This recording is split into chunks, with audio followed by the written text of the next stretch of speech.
Gee, I wonder, did anything happen last night that we've got to talk about? Anything at all? Is there anything possible that we might need to think about and go over and anything like that? Anybody? Anybody at all? Well, I guess since nobody else, we'll talk about what's in the news. Donald Trump says he's been indicted, and so does the grand jury, and so does most of the mainstream media. So we're going to talk all things indictment today, including a cursory reading of the actual indictment, which was released and unsealed about 3 hours ago. So we'll go over that. We'll talk about some of the reaction to it, what this means, and what we do going forward. And like I typically say on a really, really big news day like this is probably going to entail the entirety of the news day. But just in case, a student loan debt backup plan is urged as the Supreme Court ruling is imminent. So the White House is scrambling desperately to go back and find a way to buy more votes coming into the next election. Ron DeSantis visits the southern border and talks about these California migrant flights that went to Sacramento. And a third of Oregon counties have voted to secede and join the Greater Idaho Project. It is going to be all of this and more. I am still not indicted. I am Jay Edgar, and this is Contemporary.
Good evening, Edheads. Welcome to Contemporary. My name is Jay Edgar. This is your evening news on a special edition of Contemporary tonight because, especially if you listen to a lot of the MAGA people, we are at the end of the Republic. This was the thing that ended the Republic, shortly after the last thing that ended the Republic and the thing before that ended the Republic.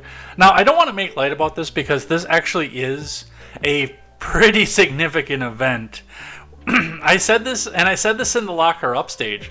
As much as I believe and as much as I've seen evidence that Hillary Clinton has done criminal acts, we don't use the DOJ to go after political enemies. That has been a long-standing precedent for a long time in this country.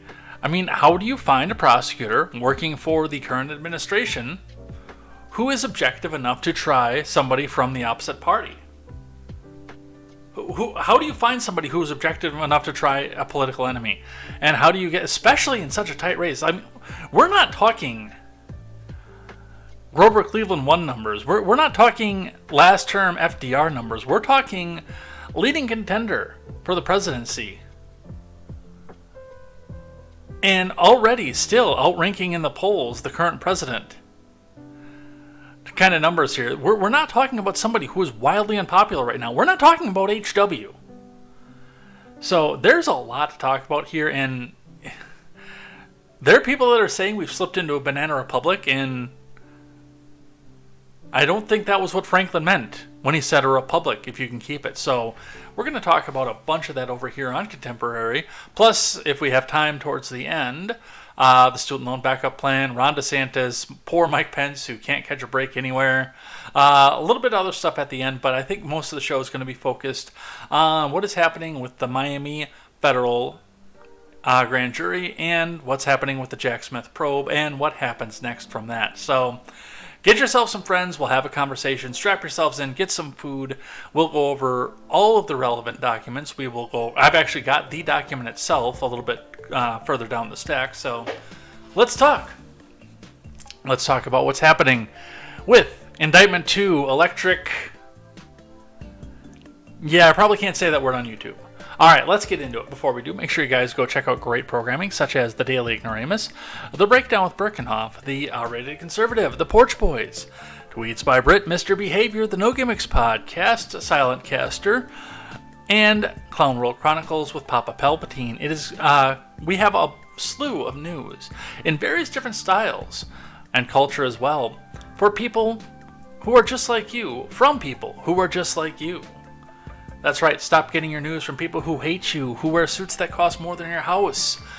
Start getting your news from people who are just like you. And with that, we are going to get started, as we always do, with the Dow and see what is happening there. I do apologize if I'm a bit low energy.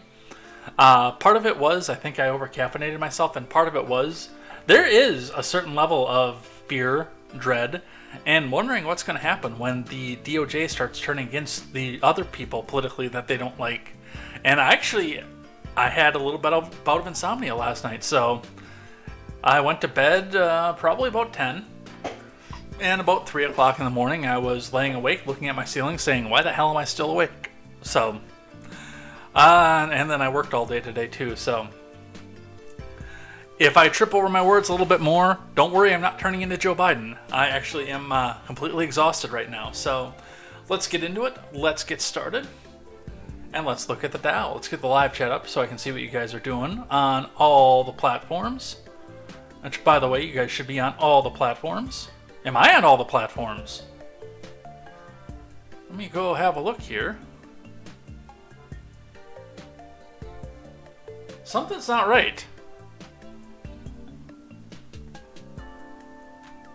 Hang on. We gotta go look at something here because either I'm offline. Okay, there we are. I'm online over there. But my Rumble is definitely showing not live. Hold on. Let me see what is going on with Rumble over here. Technical difficulties. Okay. That's caught up where it's supposed to be. Let's make sure YouTube is where it is supposed to be. Alright, that is good. Okay. Alright. I saw that there, and I looked over there, and I saw that we're still caught up, and I was still on the solo side of things, and I'm like, oh, crap. Did we lose connection? Am I sitting back somewhere again, and this isn't loading again? Do I have to call Spectrum after this? No, we've got a lot to go with here. All right, let's get the live chat up, and let's get started. Now that everything is working the way it's supposed to be. Looking into the live chat quick before we go into it. 80s Kid says, America's gone wackadoodle. The Moboy says, I had a splinter in my left hand. Have you been impeached by MTG? No, but that one's going to be coming down. That's such a nice version of the song from Link to the Past. Did Lindsey Graham's lips get indicted because they're attached to Trump's ass, asking for a friend? Yeah, he is currently in the MAGA crowd this time. That'll change at some point here when it becomes politically unpopular or untenable for him to be following MAGA, and then he'll go back where the power is in the Republican Party. He operates exactly the same way that Ron Johnson does. All right, Dow. The Dow Jones for the day, which started off on a tumble before shooting its way back up. It was kind of a mixed bag on the Dow today. It did end up 43 points, 43.17 points to be specific. That is up to 33,876.78, but it was a rough ride to go and get there, that's for sure, with a little bit of tumult and tumble, and we will see what happens with that over the weekend. Looking at your Bitcoin, which was also a fairly roller coaster-ish ride, that actually ended down slightly, $29 and 40 US cents down, or 0.11% to 26,478 US dollars and 90 US cents on your Bitcoin, which is still holding remarkably steady for where we've seen it in its high and low in the past year. Looking at your gas prices are still remaining at $3.60 in the Madison area. Remember, these gas prices do not reflect your local listings. Check your local listings to see where your prices are and see if they do follow the pattern that we have been seeing, which is holding steady up from what it was last week. And let's look into our finance from IBD for the day. Dow futures bullish market trend, but Fed meeting looms. Tesla, Nvidia lead stocks to watch, from Ed Carson. Dow futures will open Sunday evening along with the S&P and the Nasdaq futures. Tesla, Nvidia on holding. Biogen, Oracle, Boeing, and Caterpillar are stocks to watch, but the focus will be on the Federal Reserve meeting amid two big inflation reports. The market rally broadened last week, though that faded somewhat after Wednesday. The major indices rose slightly for the week, with the Nasdaq and the S&P right at the 2023 highs, but the small caps and mid caps had another solid gain, with market breadth trending higher despite losers leading on Friday. With the Fed meeting on tap and the Nasdaq still close to being extended, investors have reasons to be cautious right now about new buys, especially in hot tech sectors. But some stocks continue to flash buy signals. On holding made a bullish move Friday. Nvidia has forged a new buy point. Can Tesla continue its win streak? A pause or a pullback would be normal for Tesla and perhaps help the Nasdaq cool off. Oracle is extended, but Oracle earnings late Monday could offer a gauge into business software and AI. Red-hot Adobe reports later on in the week. Late Friday, an FDA advisory panel unanimously recommended approval for Biogen's Alzheimer's drug Leqembi. BIIB stock was halted through Friday's session. Shares rose earlier in the week, hopeful signs for the advisory panel's vote, offering an entry in a brand new flat base. Eli Lilly rose 0.1% on Friday, not moving much on the FDA advisory panel vote. Just before the close, the FDA approval of Biogen's Leqembi should be good news for Lilly's experimental Alzheimer's treatment, donanemab. Lilly stock has been consolidating near highs in the past few weeks. Meanwhile, investors should keep their eyes on industrial stocks. Many are setting up or in buy areas, including Dow giants, Boeing, and Caterpillar. Tesla and Nvidia are on the IBD leaderboard, with ANA stock added to the leaderboard watch list on Friday. Boeing was added to Swing Trader. Tesla and Oracle are on the IBD Big Cap 20. On holding was Friday's IBD stock of the day. So that's what's happening in the markets. We will see where this goes. With the futures starting up on Sunday night, let's look at our layoffs report. From CNBC, layoffs at Colorado space companies as funding remains tight. Where's Mr. Scott? He'll know something about what's going on here. From Michael Sheets. A pair of Colorado space companies laid off employees this past week, seeking to adapt to the new normal of tight funding environment. The layoffs came at Ursa Major, which makes rocket engine, and Orbit Fab, a startup aiming to provide refueling services to spacecraft. That actually would be an interesting idea on how to do that, because I would think that you would both need to have the ship to get up to the stratosphere, because let's face it, since the moon, we haven't been past the stratosphere. But to actually get to the stratosphere, but then also to get up there and refuel. So,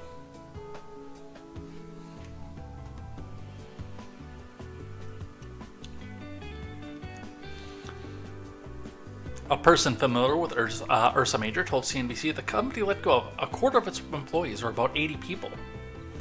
An Ursa Major spokesperson confirmed to CNBC the company restructured but declined to specify the number of layoffs it made in a statement. Ursa Major said the job reductions are realigning our workforce to better meet the needs of our national security customers. We do want to acknowledge contributions of every current and former Ursa Major professional. Their efforts and achievements cannot be overstated, and we deeply appreciate the advances in space and hypersonic propulsion they helped make possible, Ursa Major said.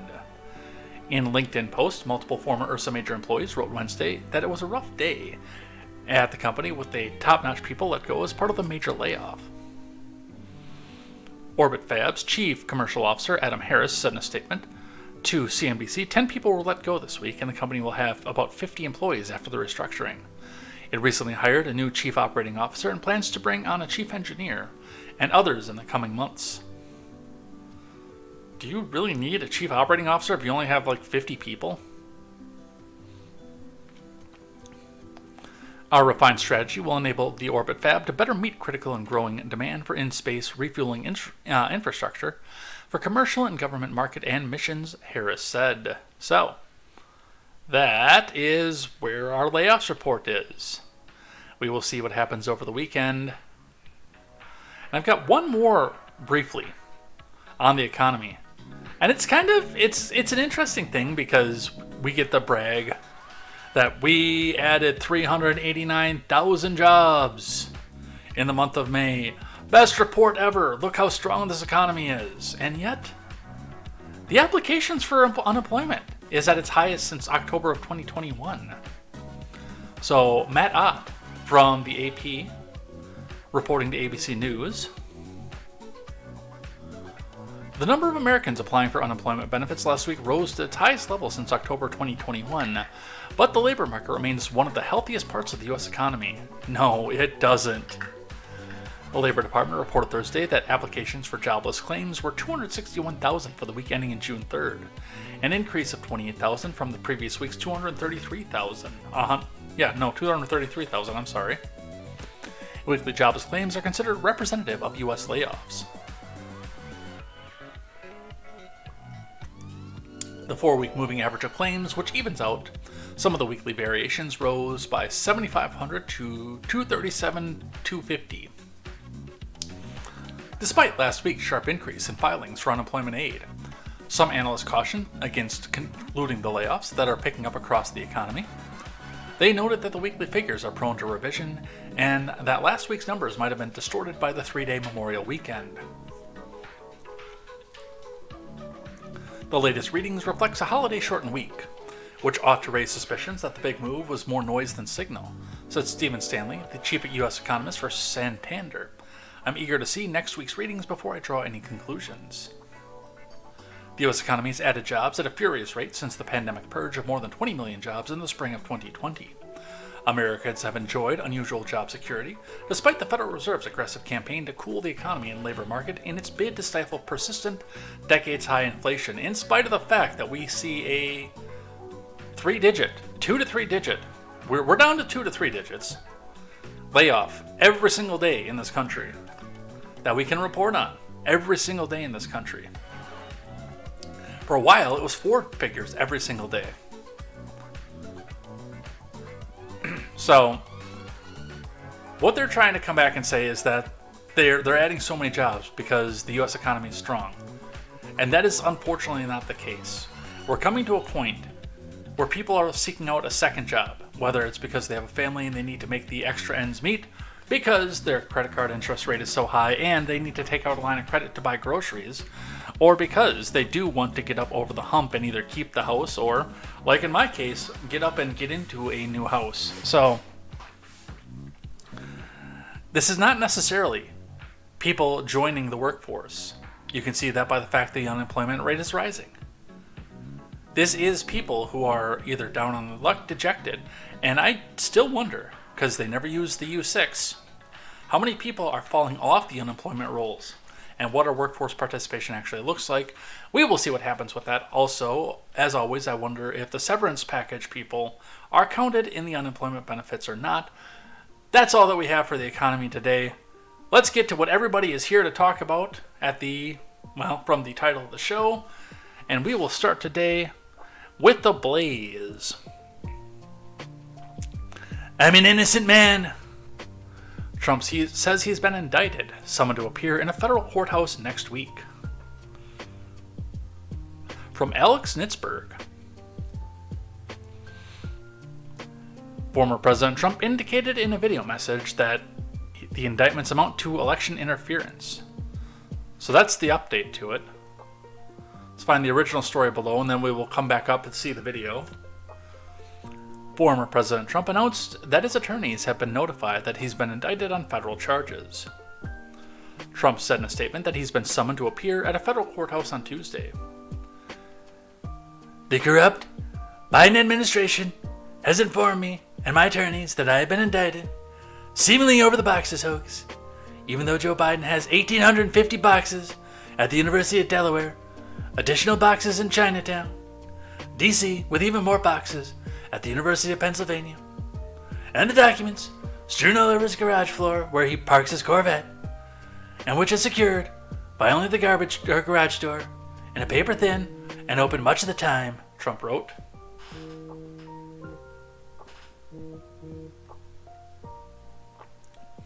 I've been summoned to appear at the federal courthouse in Miami on Tuesday at 3 p.m.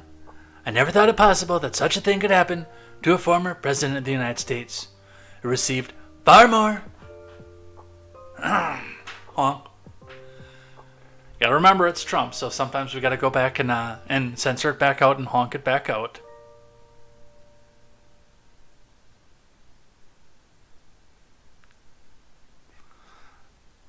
I'm an innocent man, he declared. Trump described the reported indictment as a dark day for the nation. He warned the U.S. is in serious and rapid decline before adding, but together, we will make America great again.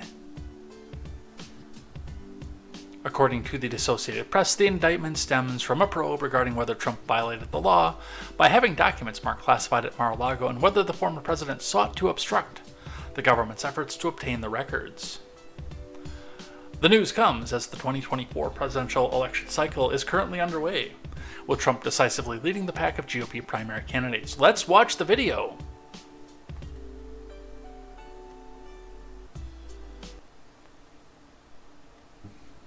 Very sadly, we're a nation in decline, and yet they go after a popular president, a president that got more votes than any sitting president in the history of our country, by far, and did much better the second time in the election. The people watching this back on Instagram have no idea what I was just doing with my hands. I'm just putting that out there. In the first, and they go after him on a boxes hoax, just like the Russia hoax and all of the others. This has been going on for 7 years. They can't stop because it's election interference at the highest level. There's never been anything like what's happened. I'm an innocent man. I'm an innocent person.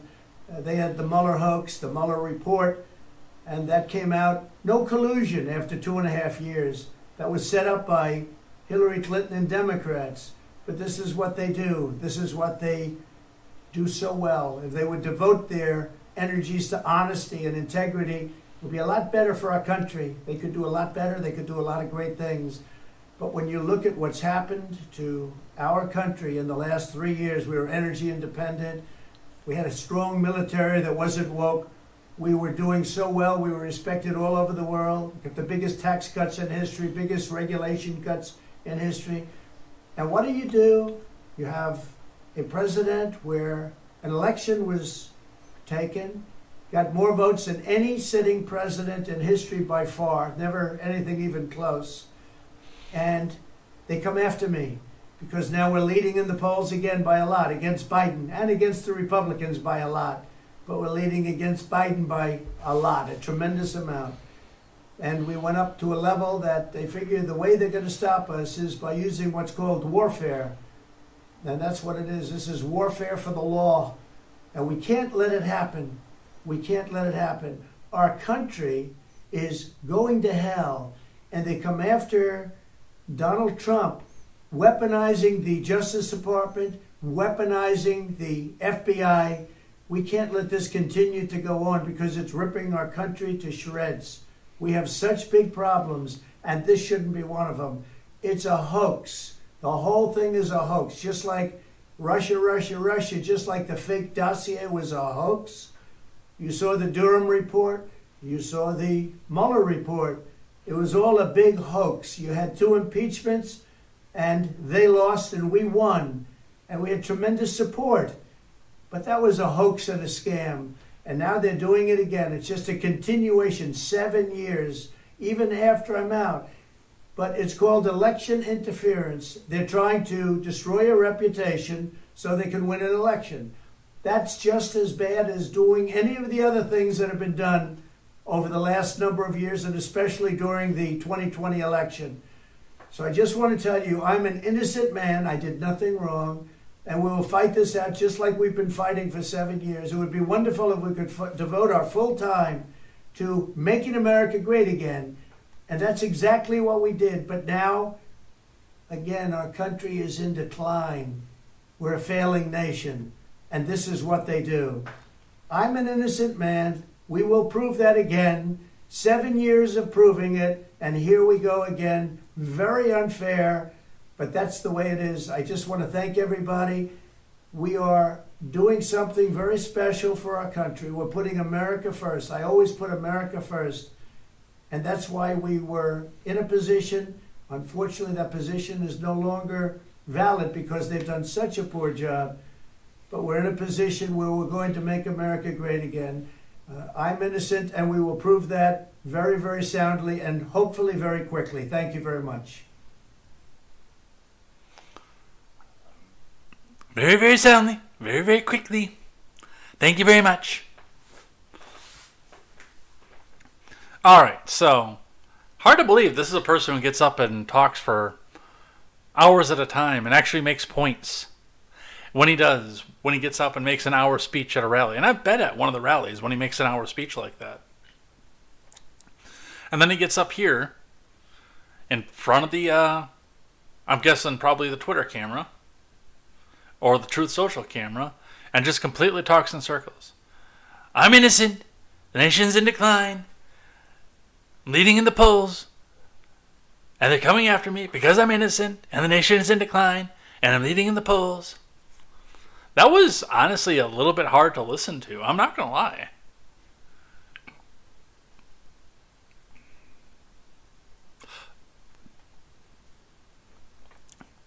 Let's read one from Politico telling us a little bit about what's actually happening here. Trump indictment cheat sheet.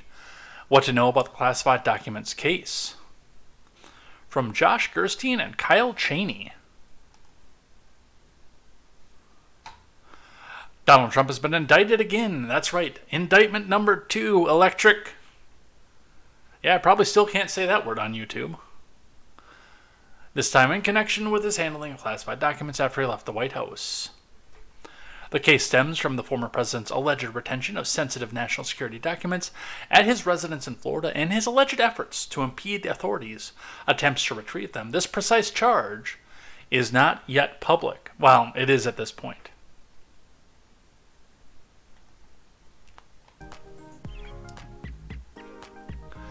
Last year, the federal government recovered more than 300 documents with classified markings from Trump's Mar-a-Lago estate, including some materials labeled top secret that the FBI seized in a raid months after Trump's lawyers turned over 15 initial boxes of documents. The new indictment comes 2 months after Trump was charged in New York state court for allegedly falsifying business records in connection with a hush money payment to a porn star.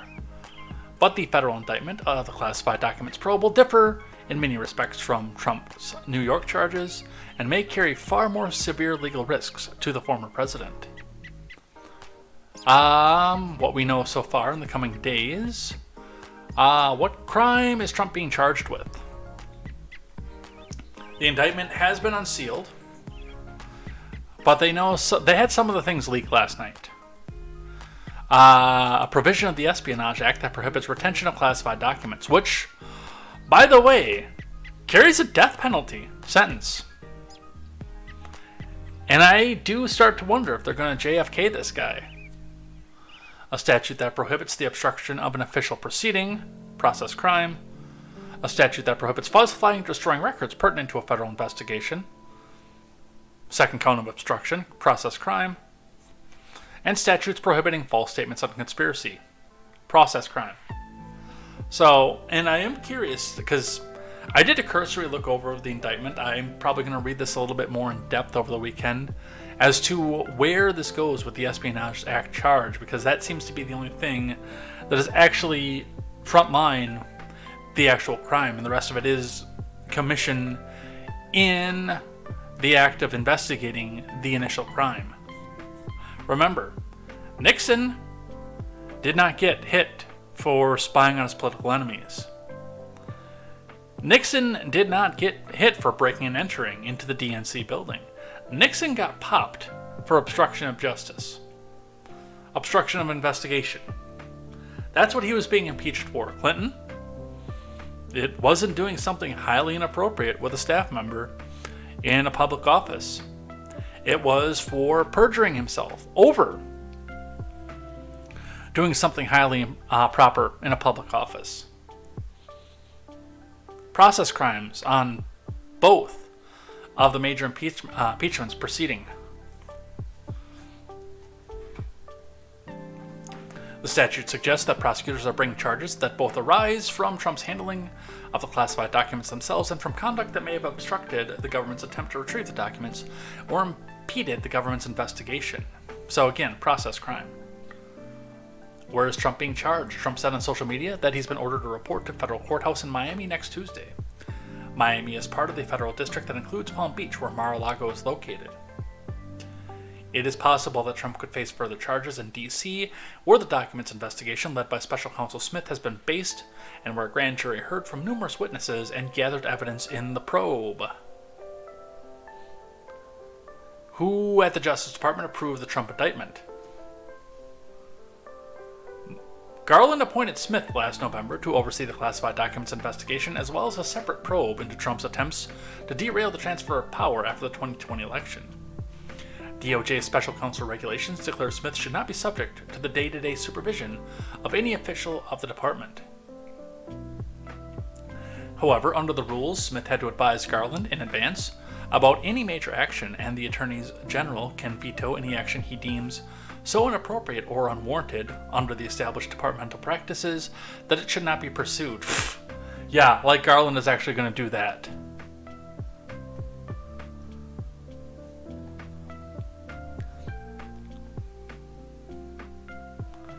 Garland is supposed to give Smith's views great weight and must notify Congress if he turns the special counsel down.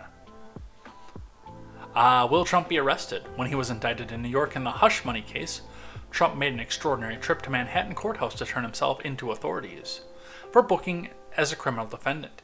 He pled not guilty and was released a few hours later. He may now need to go through a similar process in the federal system.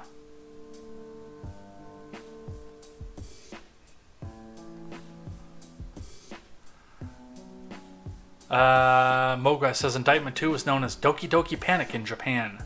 Oh, there's a panic there. 80s Kid says if he had committed a serious crime, it doesn't matter who he is. His supporters would call him out. But they are going after him for some bullshit nonsense. Perhaps people should protest, but keep it mainly peaceful like the left did in the summer of 2020. No! That is bad advice, 80s Kid. I disavow that one here. And this, by the way, this actually, given what 80s Kid just said, is a perfect time to come back in here and actually point out what should be the obvious at this point. And I've already seen the posts going. It doesn't matter if there's a yellow check mark there, if it's an account that you've been following forever, if it's somebody you've known on Discord for months and months and months on end and years on end. It might be somebody in your family. It might be somebody that you work with. If somebody comes in and talks to you knowing that you're a Trump supporter and says that you, and this person will probably say we, need to be at a certain address, at a certain location, at a certain time for a protest, that person probably does not have your best interests at heart. I'm telling you right now. That person probably has an ulterior motive. And it sucks that we can't go back out and protest the way that the left does. It blows. But part of the reason that they're doing the things that they're doing in the way that they're doing, it goes right along with January 6th, is that the more people who are supporters of the former president, they can get on legitimate felonies, the fewer people are there to go back and vote for the former president again in 2024. Because you can't vote if you're a felon in most states. There are some states that allow you to after the fact, after you've served your time, but in most states, as a felon, you can't vote. And even more shady is the fact that there are still people in solitary confinement for January 6th, 2021. And it is now 2023, still awaiting trial. The former president said he's slated to report to federal court in Miami on Tuesday, though the details of any booking procedure prior to his arraignment remain unclear. Under federal law, collection of DNA sample is mandatory in felony cases. A court hearing known as an initial appearance would usually be held before a federal magistrate judge who would formally inform Trump of the charges and advise him of his rights. A second hearing before a district judge typically follows to set a schedule for further action in the case. The courts would consolidate these hearings in order to limit disruption in other cases. but they would need to take place in each district where Trump is charged. How long will it take for Trump to go on trial? Well, he's already been tried in the court of social media, keep that in mind. A state judge in New York set Trump's trial in his Manhattan criminal case for March 25th, 2024, nearly a year from the date on which he was charged, and also in the heart of campaign season. The lengthy pretrial process allows time for Trump's lawyers and prosecutors to exchange evidence, file motions, and even discuss the unlikely prospect of a plea deal. It's always hard to predict how long pretrial matters will take, even in run-of-the-mill criminal trials. Dozens of cases stemming from the January 6th Selfie Fest have reached the trial stage in recent months, some of them more than a year after the charges were filed. Some of them almost 2 years after the charges were filed, by the way.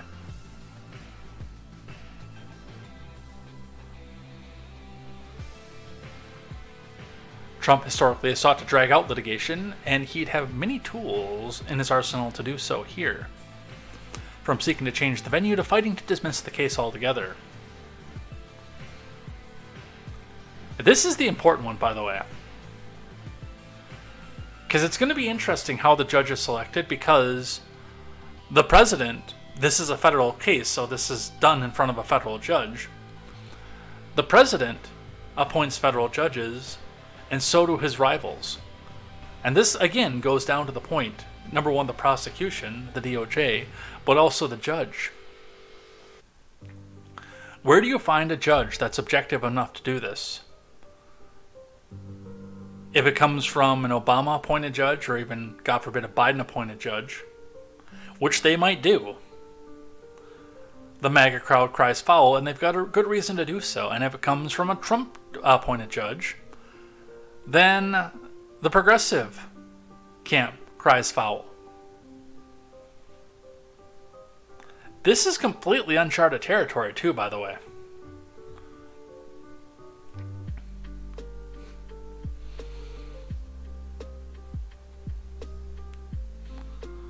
Let's read this for a second. Federal district courts all have a slightly different procedure for judge assignments, but they all ostensibly feature a degree of randomness to prevent judge shopping, even though Garland is judge shopping right now.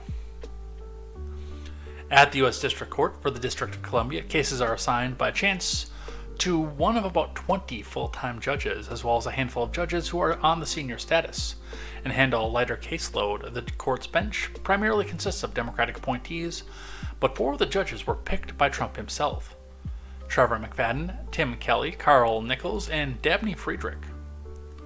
None of the 4 have been particularly deferential to Trump in cases that have come before them in recent years, though it would create a notable dynamic if any criminal case landed before one of his own appointees. Right, and that's a very fair point to Politico. I don't give Politico a lot of credit, but that is a very fair point to Politico. But the problem is that for the most part on the federal judiciary, there are a few that are left over from the W days and the Clinton days. There are very few that are left over from the Clinton days. But the vast majority of the federal judiciary right now was either appointed by Barack Hussein Obama or Donald Trump, which adds an interesting dynamic to who can try this case.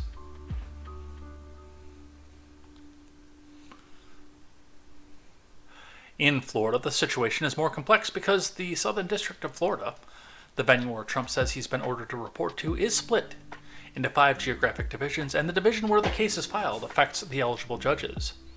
Trump would stand a strong chance of drawing one of his own appointees, but it'd be far from a sure thing.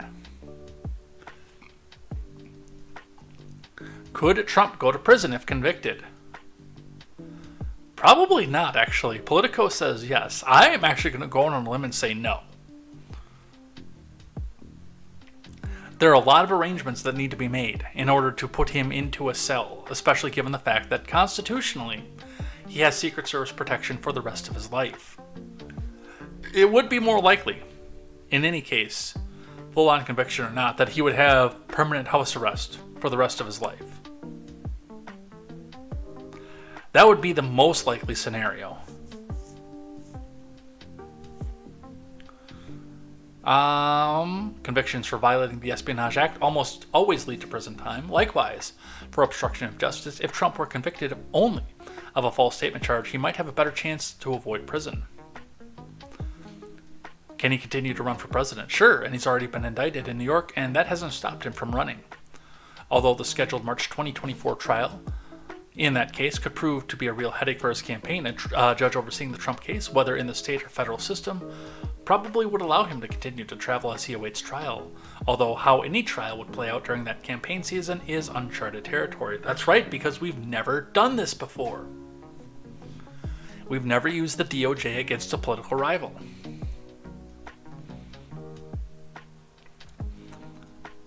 I want to actually just go on a limb here too, because this actually would be different if Trump had termed out.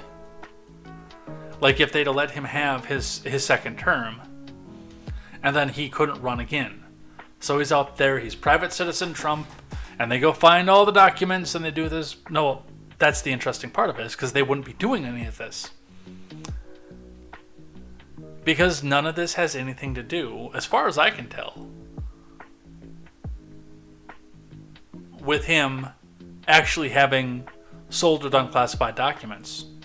They can't show me the invoices, they can't show me the tape, they can't link the tape. They can give a transcript that was offered from an anonymous source to CNN, but they can't show me the tape, they can't show me the invoice, they can't show me who has this document that supposedly got copied and sent out to Saudi Arabia, which is the leftoid theory going around right now. They can't really show me any of this.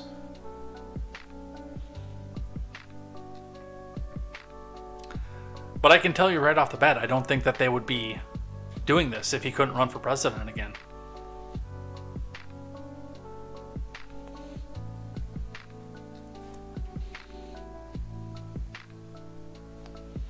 There's no constitutional impediment to running for president from prison, or even being elected while behind bars. Some people have already tried, including socialist candidate Eugene Debs in 1920, conspiracy theorist Lyndon LaRouche in 1992, and Tiger King star Joe Exotic in the current election cycle.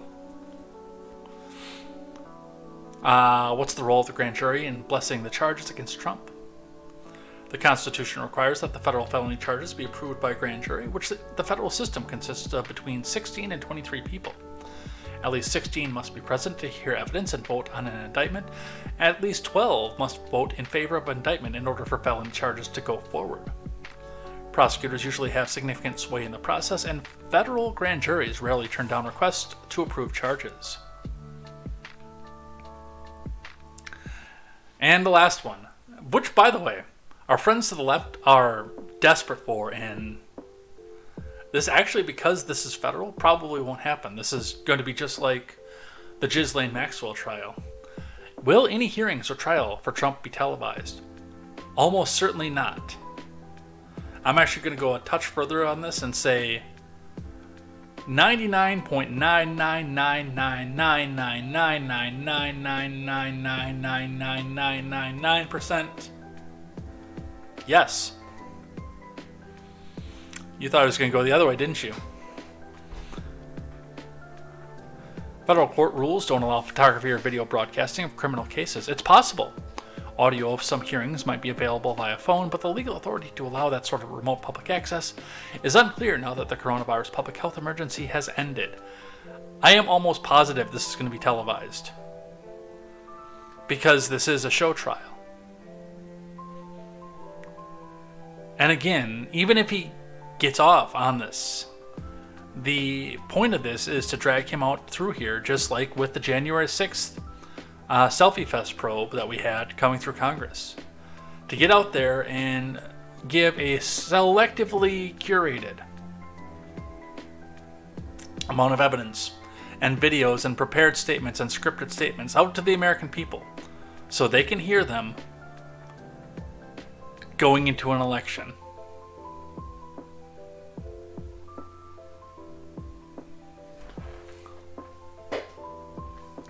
So that is what Politico thinks that we need to know. We spent a lot of time on that. But we've got some more to go over here from the Daily Mail. Now that we've got some release here from the Daily Mail, Trump faces 100 years behind bars if he's convicted of federal charges, including espionage over classified documents, as sources claim outraged ex-president was blindsided by indictment. Really? I knew it was coming. I knew it was coming the day after the election in 2020. How are you blindsided by this? From Harriet Alexander. The most shocked that I am about this is the fact that it took him this long.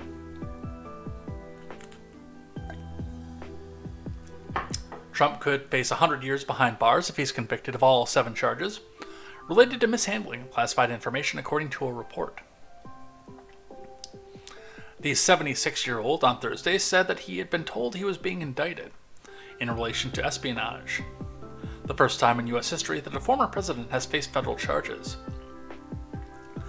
ABC News reported that Trump faces 4 separate counts, each carrying a potential prison time of 20 years. Conspiracy to obstruct justice, withholding a document or record, corruptly concealing a document or record, and concealing a document in a federal investigation. 1 count carries a 10-year sentence, willful retention of a national defense information. And the 2 final counts have a maximum of 5 each, scheme to conceal and false statements of representations. Trump's indictment remains under seal. Not anymore. But his decision to publicize it means feds could unseal it as early as Friday, ahead of next Tuesday's court appearance in Miami. The news was met with outrage among the Republican Party, with even his 2024 rival Ron DeSantis declaring that weaponization of federal law enforcement represents a mortal threat to a free society. Ron, you didn't go as far as a lot of people wanted to do. Actually, I wanted to put this on the stack, and I did not. Partially from being overtired, I apologize for that.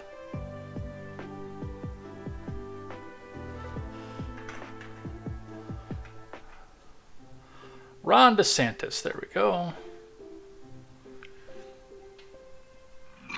The tweet that went on with that. Excuse me. Not me. We're going to read that. But we're going to read it from here instead of taking the archived. Ron DeSantis tweets out, the weaponization of federal law enforcement represents a mortal threat to a free society. We have for years witnessed an uneven application of the law depending upon political affiliation. Why so zealous in pursuing Trump, yet so passive about Hillary or Hunter? The DeSantis admin will bring accountability to the DOJ, excise political bias, and end weaponization once and for all. I highly doubt that. Number 1, I highly doubt that there will be a DeSantis admin. And number 2, you're a neoconservative. That's kind of your thing. So there's that aspect to it. Reading on. Trump himself, who was in Bedminster, New Jersey when the charging news broke, condemned the indictment in a clip the New York Times said was pre-recorded, saying it was political persecution and said, "I am innocent." He will appear in court in Miami on Tuesday at 3 p.m., where the charges will be put to him. Trump denies all allegations he faces. His lawyer, Jim Trusty, told CNN that all 7 charges break out from an Espionage Act charge. Jack Smith, the special counsel who is overseeing the investigation, has not commented. Despite the pre-recorded clip, CBS News claims that Trump was not expecting to be indicted, and that he was upset with his inner circle for telling him that there was only a low risk of charges over the classified documents incident. The former president is said to have complained that there was too much happy talk for too long from the closest to him over the prospect of criminal action.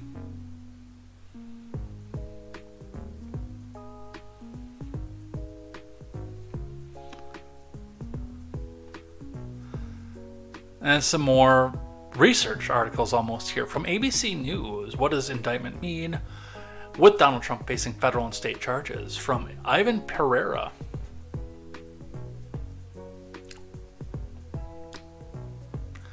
Criminal proceedings typically start with an arrest and a court appearance. But legal experts said that on many occasions, especially in white-collar crime, suspects aren't hit with the charges or a visit from an officer until long after an official investigation is underway. Typically, if a crime is being investigated, law enforcement agents will make an arrest, file an initial charge, and bring the suspect to be arraigned in court. Vincent Sutherland, an assistant professor of clinical law and the director of the Criminal Defense and Reentry Clinic at NYU School of Law, told ABC News. After this arraignment, prosecutors would impanel a grand jury for a formal criminal indictment. Sutherland, who's been practicing law in New York State for 19 years, said this process includes giving the jury evidence, possible testimony, and other exhibits before they can officially charge a person with felonies. Sutherland said in most criminal cases, prosecutors and investigators have more than enough evidence or a case to bring that indictment in quickly. Sutherland said that in all grand jury indictment cases, jurors are only tasked with determining if a case is strong enough that it should go to criminal trial.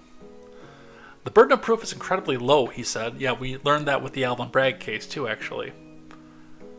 Typically, it's a rubber stamping agency.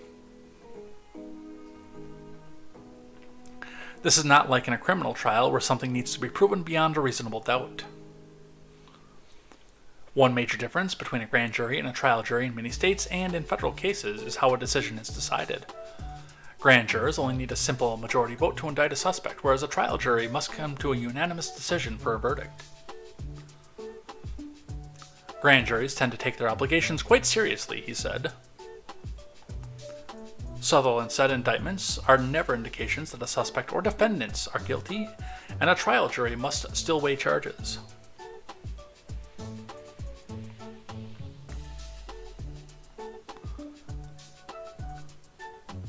When we talk about indictments, we're talking about whether there's enough evidence to go forward with a trial, which is probable cause, he said. Defendants are still innocent until proven guilty, and the indictment is just the first step of the legal process. Whereas, again, we cite our friends to the left right now and say, a lot of them think that this means that he's going to prison tomorrow. Yeah, 80s Kid says right there, I bet if Trump said he was dropping out of the presidency, the charges would magically disappear. Mark Levine was on Fox today, the great one, Mark Levine. I have to admit, he was pretty fired up. I was impressed. I will have to look into that. After Contemporary. I do intend to listen to Shapiro, by the way, on Monday. I think with the unsealing, I think he probably talked about it today. I haven't listened. I think he probably talked about it today, but at the time, because he records at like 7 o'clock in the morning.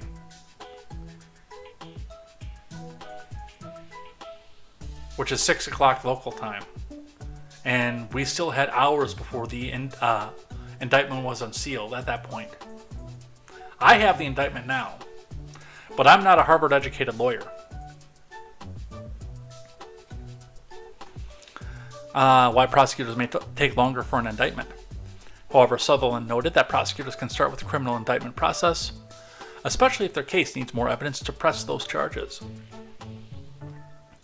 Cheryl Bader, an associate clinical professor of law at Fordham, told ABC News that such a move is common in white-collar criminal investigations that involve looking at delicate nuances in the state law and require more time.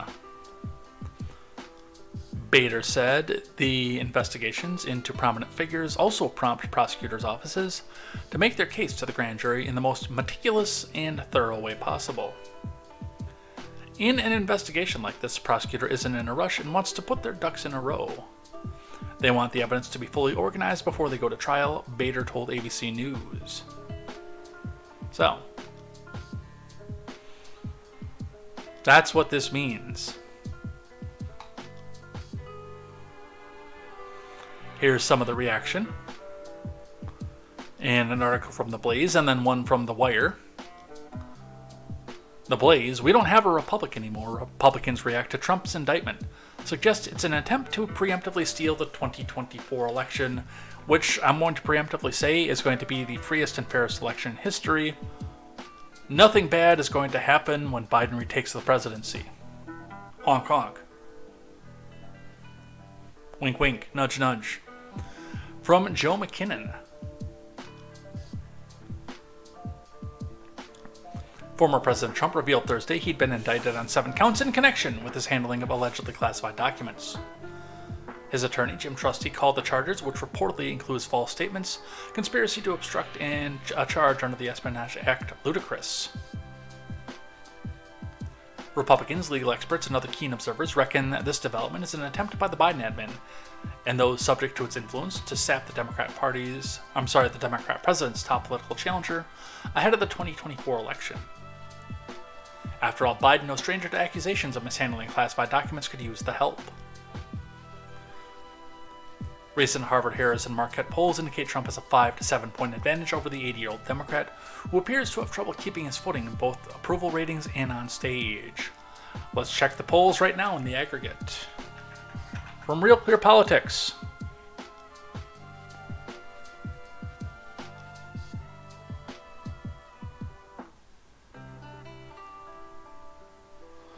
Alright, latest polls. We'll go find an aggregator right here.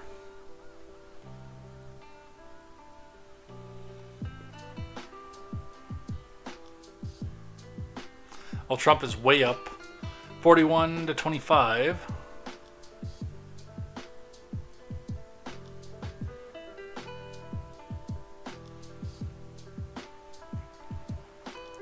There's just Virginia Trump versus Biden. They don't have a generic Trump versus Biden. But that's Virginia Roanoke is +1 and +16. Come on, I want a bigger sample. I want a national sample.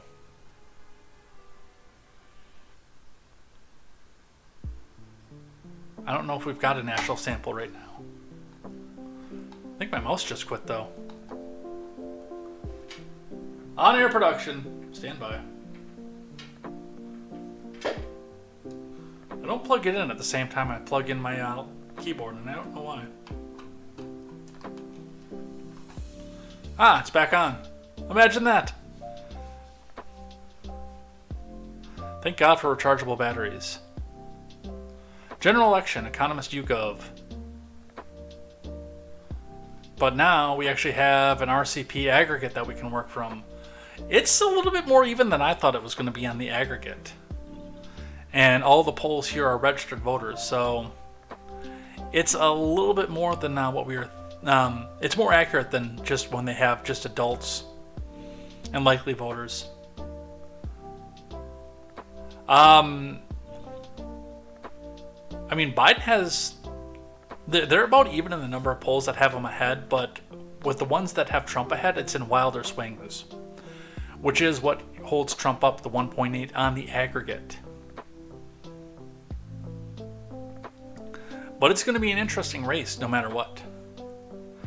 And all the polls, by the way, ending at 5:31 at this point, so this is before we have what comes in with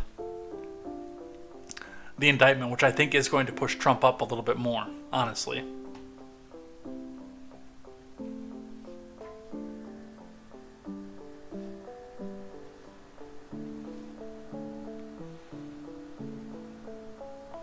Republicans circled the wagon on Thursday night. Certain justice was not the aim with this latest Trump indictment. Ted Cruz suggests the indictment was the culmination of what Garland has been pushing for since he became the AG.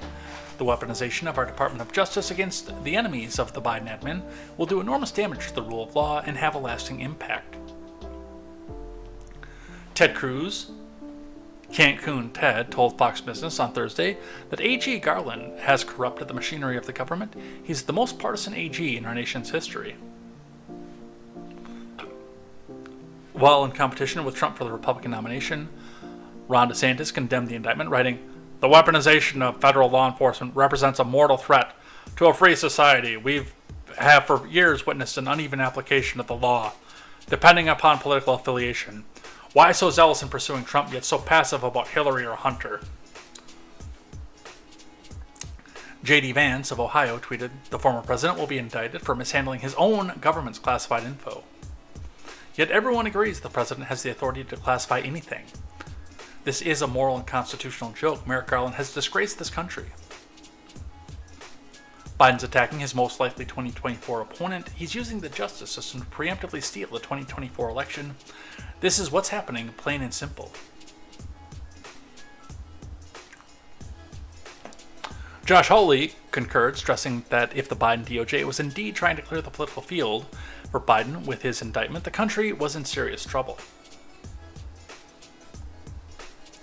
If the president in power can just jail his political opponents, which is what Joe Biden is trying to do tonight, we don't have a republic anymore. We don't have the rule of law. We don't have the Constitution, Hawley told Fox News. No one should be in doubt of what's happening tonight. Joe Biden and his cronies are trying to take out their chief political opponent. And Asen, who is typically a leptoid, I believe, has the video of Hawley talking about this. Let's listen. Stay with us. We'll get back to you. Now, joining me now is Missouri Senator Josh Hawley. Senator, we've had every major member of leadership in the House of Representatives tonight just got a message come out against this indictment and against what the DOJ has done. No one in Senate leadership, at least to my knowledge at this moment, has come out to say anything similar. The only one on the House who hasn't is Tom Emmer. He has said nothing. He's the whip there. Where are your colleagues tonight? Where are they? Good question, Laura. Here's what I will say. If the president in power can just jail his political opponents, which is what Joe Biden is trying to do tonight, we don't have a republic anymore. We don't have the rule of law. We don't have the Constitution. Our Constitution is built on the basic rule of law and due process, and nobody should be in doubt of what's happening tonight. Joe Biden and his cronies are trying to take out their chief political opponent. This has never happened before in American history, Laura. We are in dangerous, dangerous waters, and it is because of Joe Biden. Now, Senator.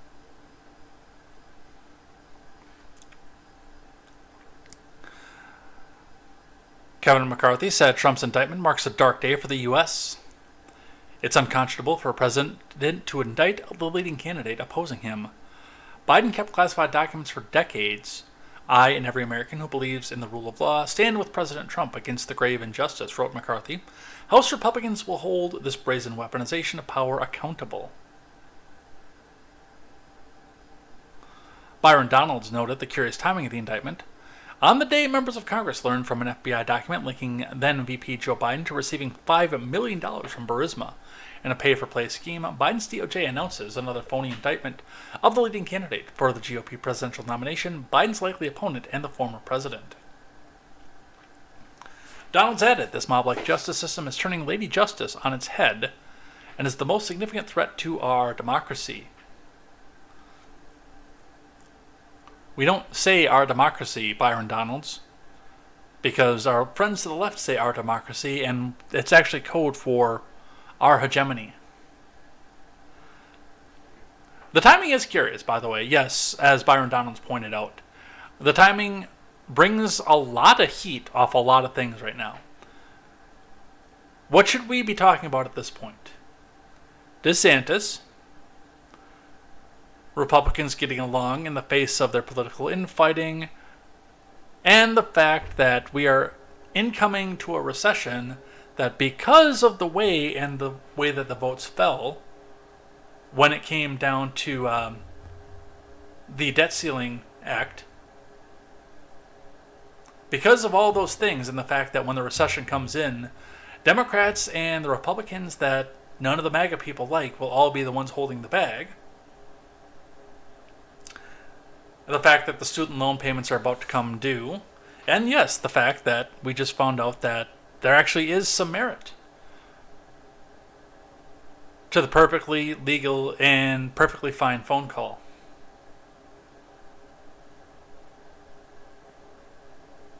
One other thing that I want to talk about with this, and this is important to me, because I've already seen a lot of DeSantis stands, and I'm very good friends with a very, very, very, very, very big DeSantis stan. I've seen a lot of them already come back out and say, well, this tears that Donald Trump can never win again. He is tainted. He's the world's worst candidate, and he is going to lose his ability to be the president. And we have to go back and coalesce around somebody else. Who is it, Donald Trump? Let's go coalesce behind Ron DeSantis. Guys, I told you this on first indictment. I told you this when they started talking about the documents, and I told you this in 2021 when the conversation on whether or not Trump could be elected in 2024 was even beginning. Whether or not he was too tainted for this. You guys need to stop showing Democrats what works. Because do you think for a second that they're going to stop with Trump as soon as they find out that it works?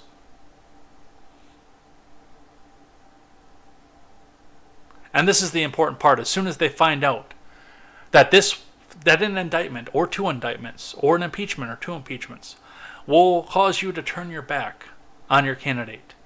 Do you think for a second, by the way, if McCarthy is able to come back in and rustle up 2 impeachments this term, or even 3 impeachments?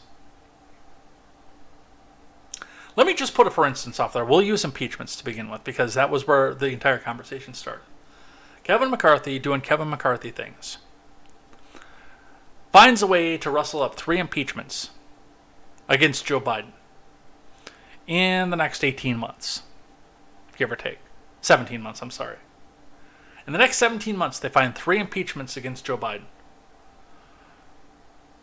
Do you think for a second that's going to stop any leftoids from going out there and voting for him? We'll run out and say thrice impeached presidential candidate. And your Kosciarellas and your JoJo from Joyce's will say, oh, well, this is different. Well, in this case, this is all going to be just a point of, they're doing this for political points. They're going after a political enemy, whereas Honorable Nancy Pelosi was actually going after somebody who was dangerous.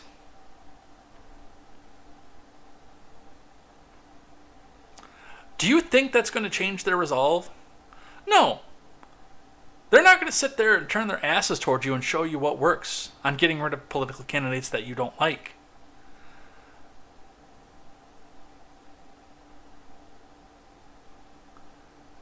If the DeSantis stands were smart, which they are not, they are partisan, they're not smart. If the DeSantis fans were smart, every single one of them would make a post on their Twitter, say, I may not like what he did as president, but I stand with President Trump right now. Because there is a slew of charges and scandals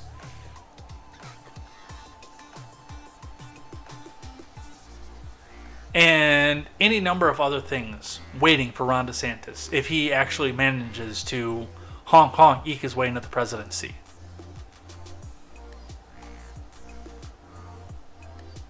Do you know why? It's not because he actually did anything wrong.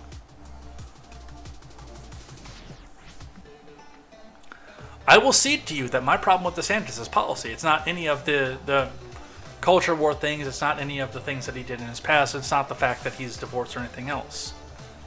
He's happily married. He's living in a much more Christian life. I get that.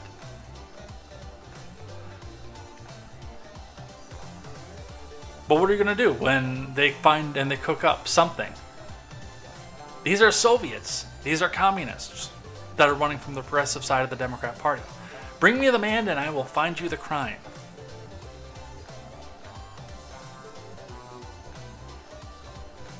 Honestly, aside from the fact that many of us would probably be in boxcars heading to camps by the time this happened,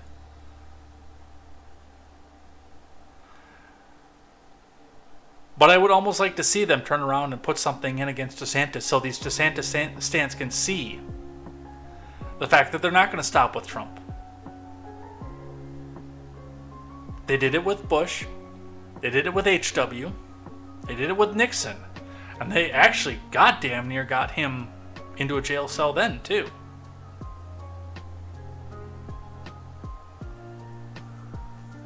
And again, when you show them what works, they're going to do it.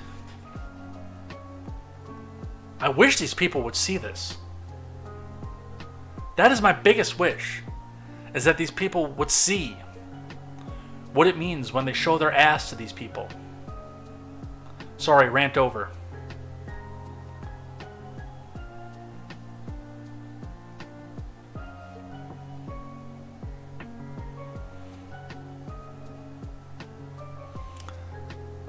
So that is them saying that we don't have a republic.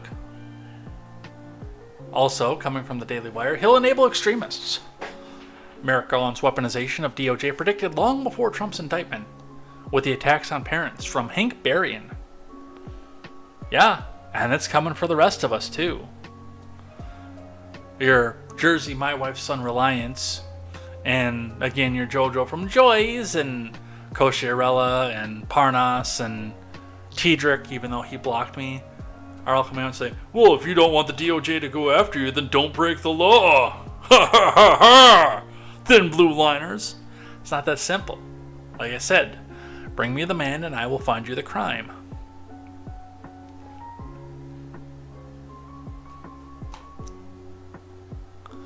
A.G. Garland has been dogged by accusations of weaponizing the DOJ against Biden's enemies since even before he took office. And those complaints just got new traction after news of a federal indictment of former President Trump. The charge that Garland, who was once nominated for the Supreme Court by then-President Obama, sixes prosecutors on conservatives while giving Democrats a pass, was the subject of a March report by the Select Subcommittee on the Weaponization of the Federal Government and the Judiciary. That report showed internal communications between the Biden admin and National School Boards Association led to Garland's infamous October 2021 memo directing the FBI and federal prosecutors around the nation to consider parents who protest at school board meetings as potential domestic terrorists. There is that point, too.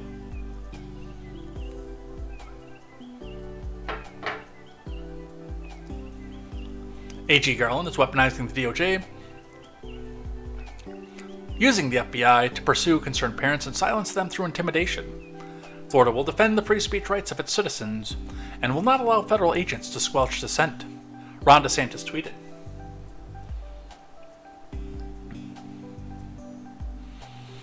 At his confirmation hearing, Garland promised not to follow the Obama model of weaponizing the DOJ to target and persecute his political opponents. Just a few months in, he's already breaking that promise, Ted Cruz echoed. Mogwai says, I heard a rumor that MTG once impeached a ham sandwich, and Spartan is here, by the way.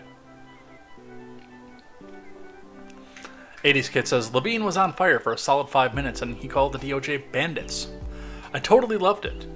You have to see it. Just search Mark Levine explodes on Trump indictment. This is war.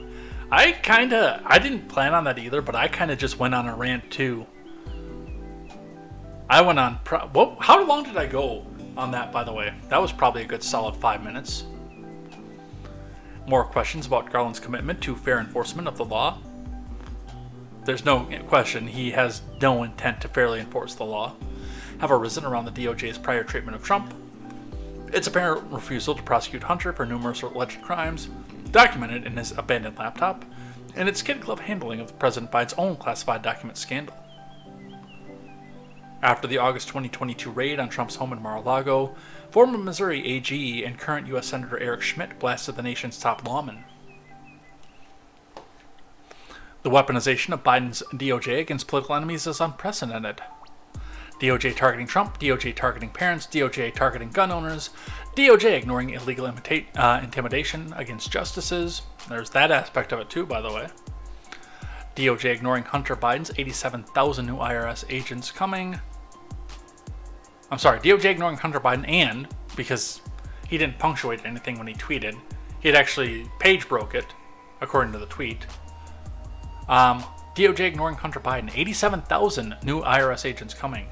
This is Banana Republic stuff.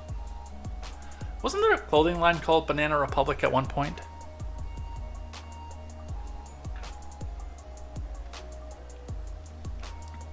But Garland's leftist leanings have been evidence for decades. As a student at Harvard in the early 90s, Garland sought and obtained 2 student deferments from serving in the Vietnam War in '71 and another in '73. Meanwhile, in '73, Garland initiated formal debate on a campus referendum on the ban keeping ROTC off campus, which had been instituted in '69. The Boston Globe reported that Garland was a vocal opponent of allowing the ROTC to return to the Cambridge campus. Garland's anti-military stance was convenient for him, as his 71 2S deferments were obtained because of his activity in study, while other students at Harvard served in the armed services, even though they were enrolled at Harvard, all according to the Harvard Crimson. Some students used a semester off to serve in the National Guard, a service entailing 4 to 6 months of duty and a further service during summer vacations. Tom Cotton, in March of 2021, opposed confirming Garland as AG, writing Garland would turn the Department of Justice over to extremists within. DM Ryan is here. Giuliani was good as well earlier, but Levine was killing it.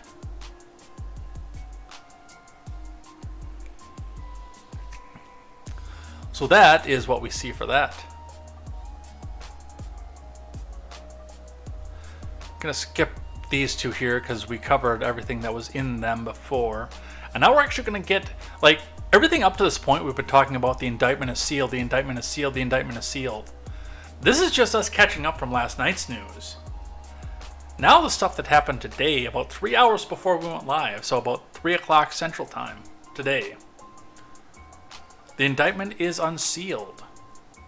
So CNBC giving us the first scoop that we have of what's in the indictment. Trump charged with 37 counts in classified documents case, indictment says. From Dan Mangan and Kevin Breininger.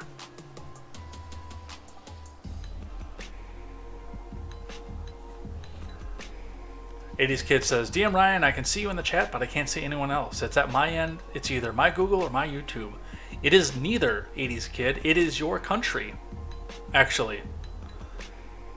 Your nation has put a block on RestreamBot.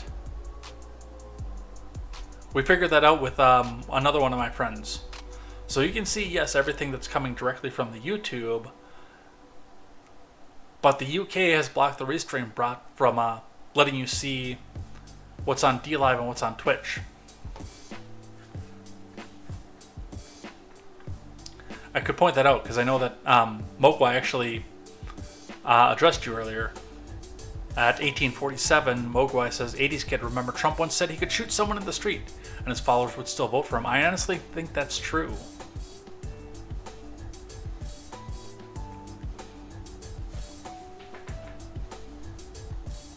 Yeah, that's an England thing that does that. If you need to, you can always try Rumble.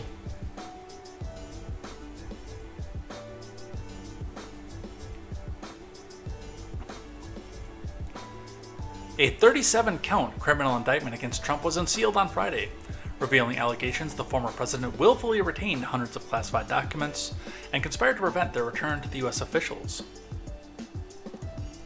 The charging document, which alleges Trump kept records containing national defense information at his Florida home after leaving the White House, was made public a day after a grand jury in the U.S. District Court in Miami voted to indict him. Among other allegations, the indictment says Trump showed classified documents to other people in the summer of 2021, after leaving office in January of that year. One of the documents was a plan of attack that told the publisher and writer at his Bedminster, New Jersey golf club was prepared by the Pentagon. Look, okay, as president, I could have declassified it, Trump told them, according to an audio recording of that July 2021 comment, which is quoted in the indictment. Now I can't, but there's still a secret. A month or so later at Bedminster, Trump showed a representative of a political action committee a classified map related to a military operation and told the other man he should not be showing it to the representative and that the representative should not get too close, the indictment alleges. Also charged in the indictment was Trump's valet, Walter Nauta, who faces several of the same charges as his boss, with whom he allegedly conspired to keep classified records and hide them from a federal grand jury.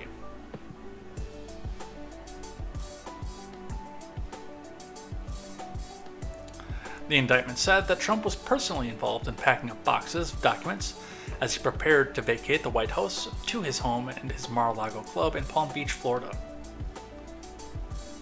The FBI's raid of Mar-a-Lago last August discovered hundreds of classified documents, which Trump had failed to turn over to U.S. officials after they spent a year or so trying to recover them. The indictment says Trump, as president, had placed cardboard boxes, documents containing information about defense and weapons capabilities of the U.S. and foreign countries, U.S. nuclear programs, and potential vulnerabilities of the U.S. and its allies to military attack. When he left the White House, Trump ordered the scores of such boxes be shipped to Mar-a-Lago, where they were stored in a ballroom, a bathroom, a shower, and an office space, along with his bedroom and a storage room, the indictment says. Yeah, it's long and it's dense, Katie. And this is the point where we're actually going to put the PDF in the chat. So if you guys want to read it, or if you're allowed to read it in your country, by the way, it is right there. I put it in the chat. I'm going to go put it in the Rumble chat for you. So if you guys want to go back and check that out, it's there. And it is already in the Discord. I have glanced over it. I have not read it in full. I found it as I was preparing for the show here tonight. So I pretty much first found this at like 5:10 today. But we've got the laws that are listed out there that they're going to go try to run them on and see where it is that they can make it go. It does, again, seem like a lot of this is throwing a lot of these at the wall and seeing what sticks, just on my initial cursory reading of this.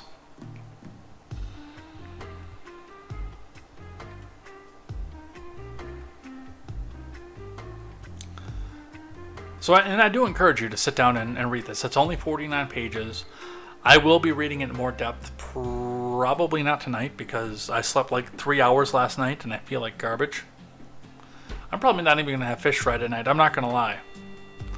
Probably going to throw some chicken noodle soup down and hope to sleep after this. I can hear it in my own voice.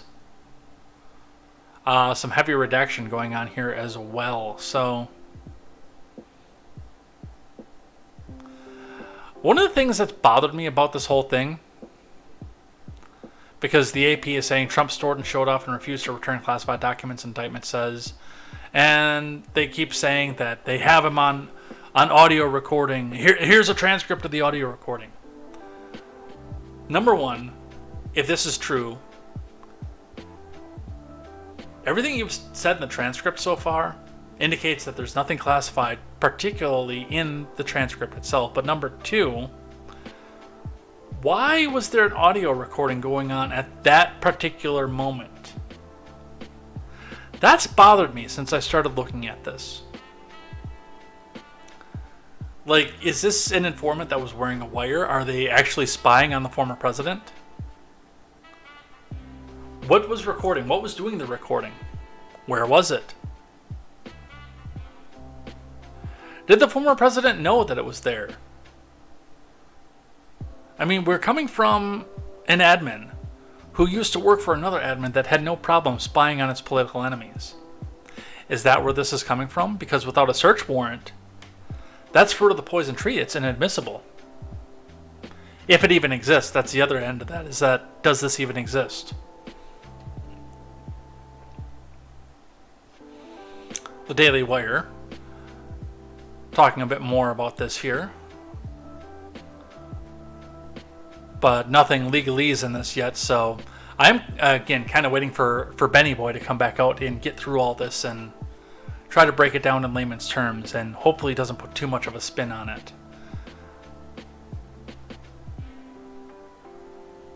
But as far as this is, it's all just transcripts at this point.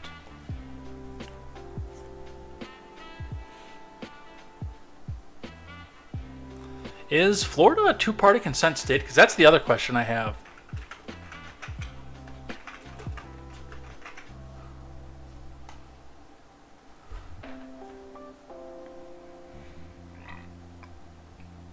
That's interesting as well. Because the next question is going to be, where was this recorded? I just did a Google search, and the top result for that came up is when it's okay to record someone in the state of Florida. From Kramer Law Firm, now in Florida, we have what's called two-party consent law, and that means that both parties have to consent to a recording. Now, there are certain situations where this doesn't apply. That's where this is. There's not an expectation of privacy.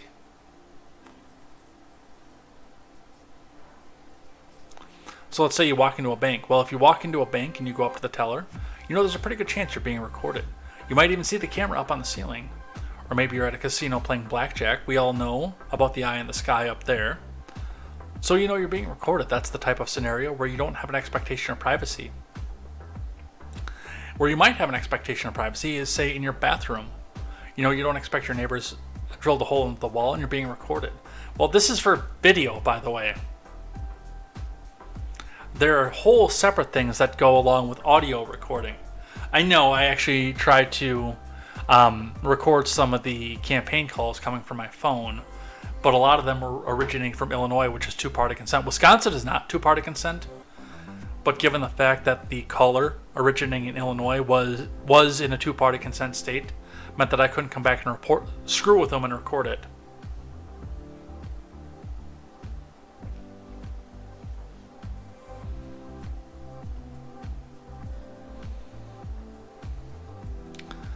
So a lot of this is really interesting. I'm kind of curious as to where a lot of this goes. But again, the Biden admin is no stranger to spying on a political campaign. Another thing that's interesting about this is whether or not this was a setup. Now, what I mean when I say this is it's been commonplace, and a lot of our friends to the left will say, "Oh no, that's just cope," and Biden found the documents and he turned them back in, and Obama certainly didn't take any documents out of it. Well, he did, but it was okay for him. He kept his national security clearance. He kept getting the national security briefings, so in essence, he still had the clearance to do so. But one of the things, and keep in mind the date off of this one, is all the way back from February 2021, and that is Biden actually revoked Trump's security clearance as president. Which again starts to make me question whether or not this was set up from the beginning. We've got a recording that nobody's ever heard, except for a few unnamed sources. Of course, for Mogwai, that's what he's going to name his cat now, is unnamed source. We've got a recording that nobody's ever heard except for unnamed sources. We've got documents that the party possessing them claims had no intent behind them.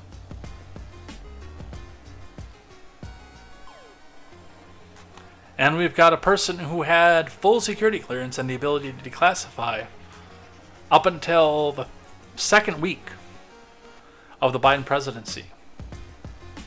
So there's that aspect of things too. The man coming back out and doing what pretty much everybody that's come before him has done. And then all of a sudden he doesn't have the clearance to go with it.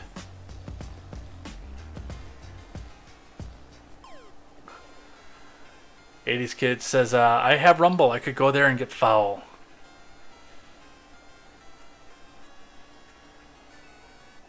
You can always go over to Rumble. I always appreciate that. There is the Rumble channel. I get to sleep when daylight shows and the tweet birds are coming out. I sleep for 45 hours a night. Yeah, I got 3 last night. Not by any intention of my own either, because I actually went to bed at a decent hour. But then, yeah, I was just looking at the ceiling saying, oh shit, I'm still awake. Alright, we're actually going to be winding up here. We've got one more in the Trump documents case. We've got another half an hour worth of content to do. So the BBC telling us what's in the Trump indictment. U.S. nuclear secrets and files kept in the shower. From Jude Sheeran and Rebecca Seals. Former President Trump has been charged with mishandling hundreds of classified documents, including about U.S. nuclear secrets and military plans. The 37-count indictment accuses him of keeping files in his Florida estate, including in a ballroom in his shower, and lying to investigators. It alleges he then tried to obstruct the investigation into the handling of the documents. Mr. Trump, who is running for president again in 2024, denies any wrongdoing. The 49-page indictment contains the first ever federal charges against a former U.S. president. It says the classified documents Mr. Trump stored in his boxes contained information about U.S. nuclear programs, defense and weapons capabilities of both the U.S. and foreign countries, potential vulnerabilities of the U.S. and its allies to military attack, and plans for possible retaliation in response to a foreign attack. Nobody's ever actually seen these documents, but all the outlets say, oh, we know that's what's in there. Prosecutors say that when Mr. Trump left office, he took about 300 classified files to Mar-a-Lago, his oceanfront home in Palm Beach, which is also an expansive private members club. The charge sheet notes that Mar-a-Lago hosted events for tens of thousands of members and guests, including in a ballroom where the documents were found. Prosecutors say Mr. Trump tried to obstruct the FBI inquiry into the missing documents by suggesting that his lawyers hired to destroy them or tell investigators he did not have them. According to the indictment, actually, he didn't instruct them to do so. They came up with that on their own. That's the way that I read their section in the indictment. Again, I did only skim over that, so I may be wrong about that.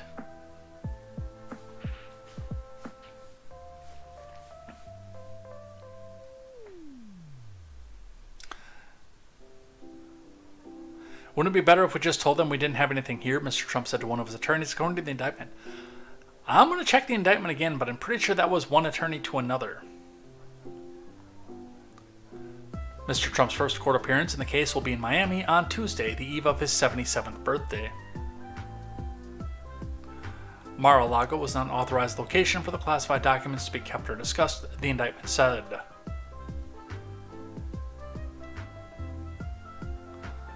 So, that's what we're saying with that.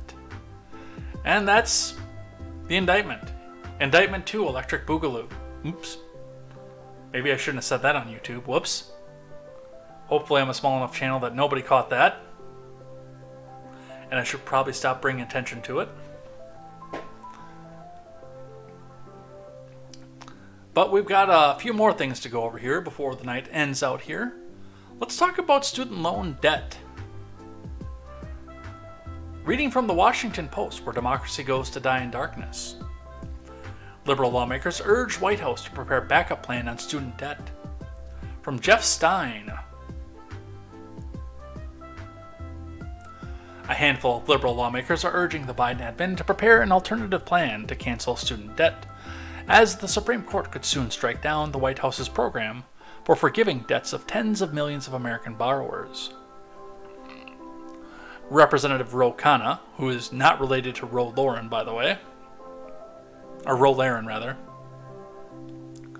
confirmed to the Washington Post that he has told the Biden admin officials, including Education Secretary Miguel Cardona, to press forward with a new plan to cancel student debt should the court invalidate Biden's existing plan. A ruling is expected imminently. The court's conservative majority seemed skeptical of the debt forgiveness plan in oral arguments of this year. Ayanna Pressley and Alexandria Ocasio-Chavez have privately made similar remarks to the admin officials. According to two people, unnamed sources familiar with the matter, who spoke on the condition of anonymity to describe private conversations. Thomas Goki, co-founder of the Debt Collective, which supports student debt relief, said several Democratic members of Congress are pushing the White House to prepare a backup plan, but said they do not yet want to be public about the matter. Hey, Tommy? You actually have a 901c3. You could be taking donations and starting to pay out student debt for people who apply to it, instead of using the government to do it.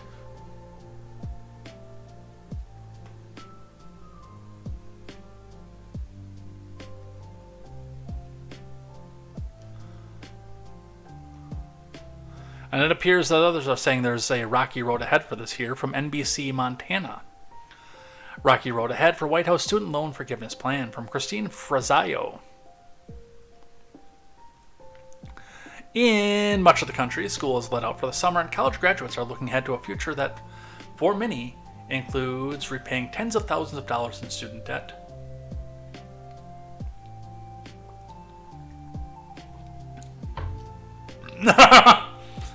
Boom Boxes over on the Rumble side says, I want to play horse with Biden. I'll be the front end and he can just be himself. Thank you, Boombox. Or Boomboxes.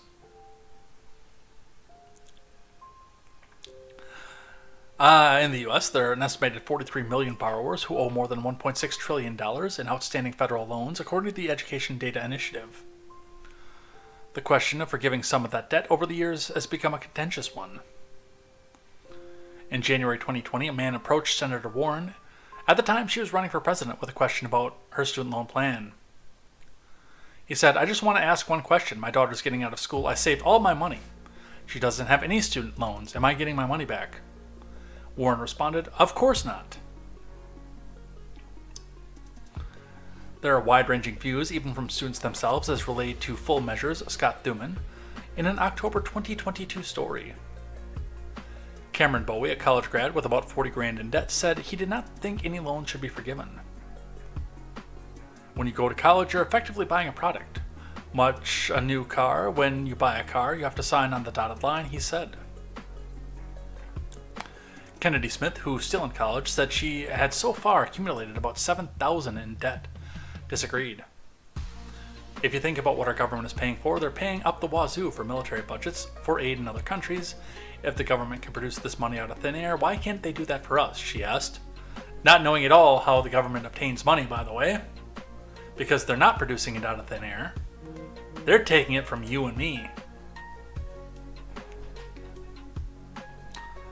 President Biden has made forgiving student debt a central part of his presidency. No, President Biden made a bunch of campaign promises on the campaign tour to make sure the progressives stayed in line with him.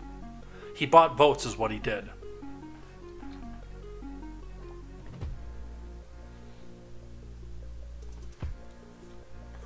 A bill recently passed in both the House and Senate blocking the plan, which President Biden vetoed this week.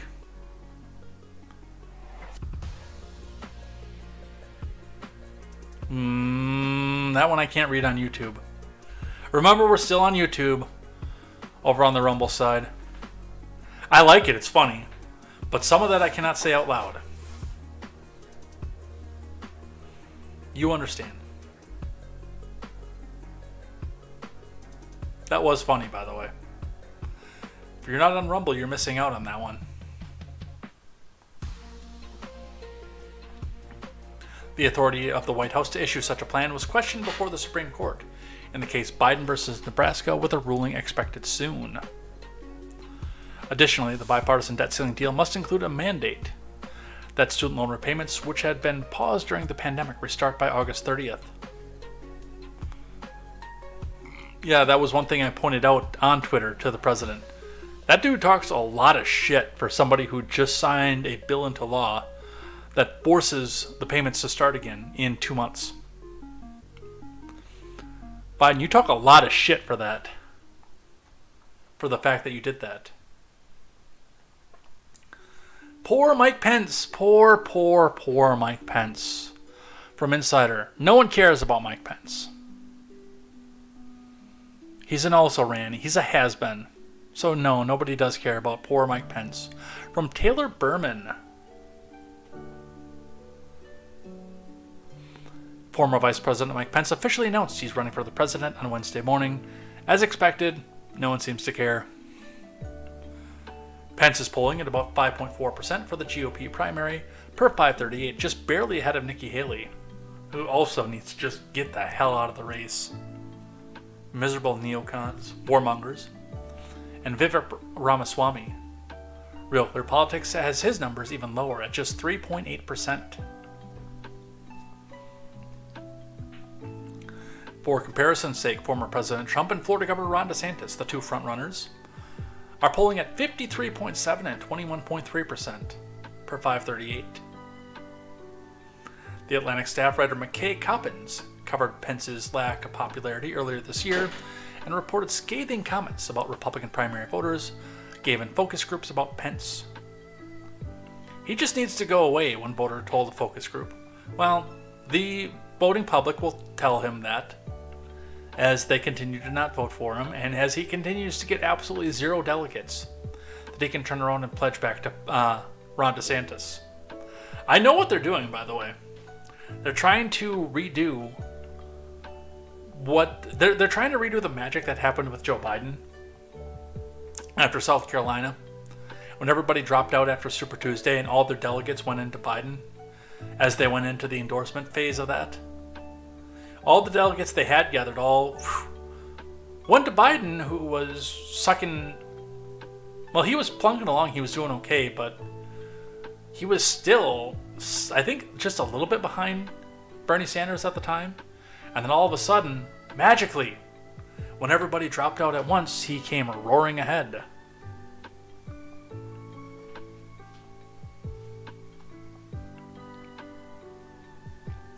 I think that's what they're trying to do when they flood the field over in the GOP side, too. Get a bunch of also-rans in there. And Vivek. But get a bunch of also-rans in there. Get them to pull up a few delegates each. And then turn around and everybody drop out after one arbitrary date and give all those delegates back to Ron DeSantis so he can come screaming out ahead. And I don't think it's going to work. I just don't think that they've got it in them. And I don't think Ron DeSantis can pull enough of a lead and enough of a delegate pool to pull out ahead. I don't. Speaking of DeSantis, on a leftover from yesterday, DeSantis visits southern border and seizes immigration issue in GOP race through executive power, from Steve Contorno. Florida man Ron DeSantis traveled to southern Arizona on Wednesday, his first visit to the U.S.-Mexico border as a Republican presidential candidate, a day after taking credit for a pair of flights that recently carried migrants from Texas to California. At a roundtable in Sierra Vista, surrounded by law enforcement officials, including Cochise County Sheriff Mark Daniels, a persistent critic of President Biden's border stance, DeSantis justified the flights by blaming California's policies for incentivizing the flow of migrants to the U.S. That's the wrong way to get to the right conclusion, by the way. That's part of the... Well, that's not anywhere close to the big problem I have with DeSantis. But that is part of the... How do I put this? Part of the reason that I don't think he's going to go anywhere, and part of the issue that I had with him before SB 269, was the fact that he got to the right end, but he did it the wrong way. Before SB 269, I called him Governor Executive Order. Because until he got outright called for it, that's how he governed, was just by executive order. Oh, nobody will play ball with me? I'll just make an executive order about it. Try to stop that. He was the white Obama. And he has since actually left that behind, including gaining a substantial majority in the Florida House that he can legislate from.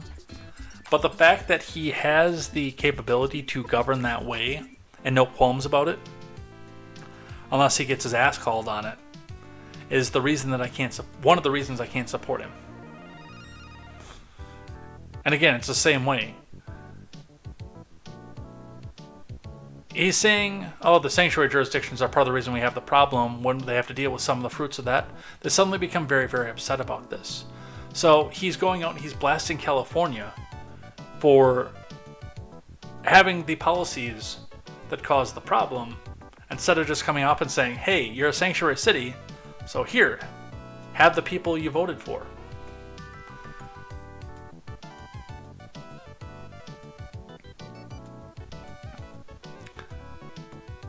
Part of the issue with that, too, is the fact that, again, as they pointed out, he blamed. He blamed. He shouldn't blame. I should say, hey, Sacramento, you're a sanctuary city. You love immigrants. You say immigration is our strength. These people are going to fare better in your city than they are anywhere else in the country. So here's an opportunity for you. Positive language carries you further in campaigns. And again, he's coming to the right conclusion. He's coming to the right end, absolutely. He's just getting about it the wrong way.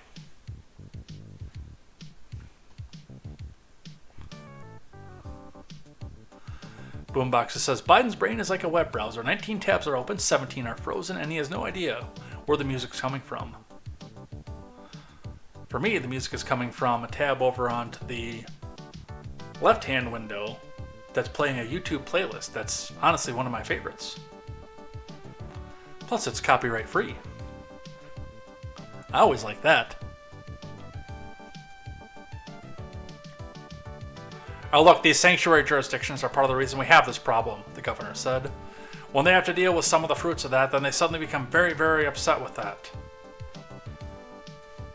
DeSantis has once again thrust himself into the country's heated immigration debate with another operation transporting migrants to a blue jurisdiction.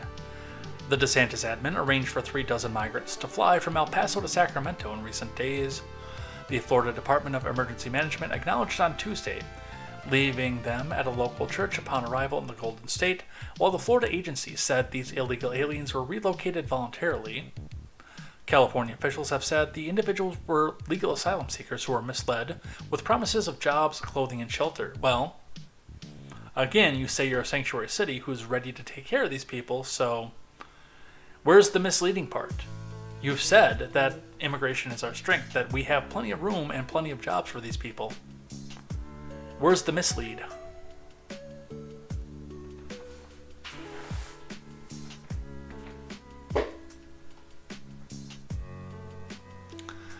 The highly choreographed flights paid for with state funds are an early demonstration of DeSantis' position as a rare sitting elected leader among the GOP presidential contenders. Much of the Republican field is made up of people who are no longer in office, who are limited in their responses to the latest headlines or fascinations of voters. DeSantis commands the resources of the country's third largest state to react to Republicans' priorities and lay down new markers.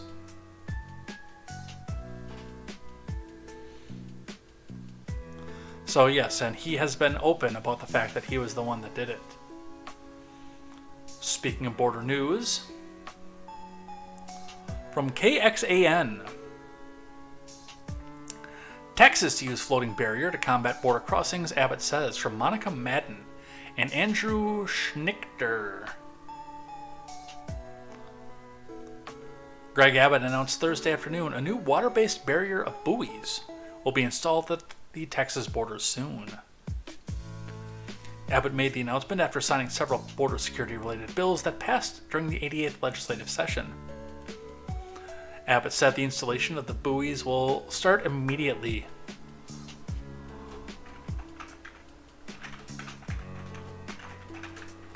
Hold on, I think I know what they're going to look like.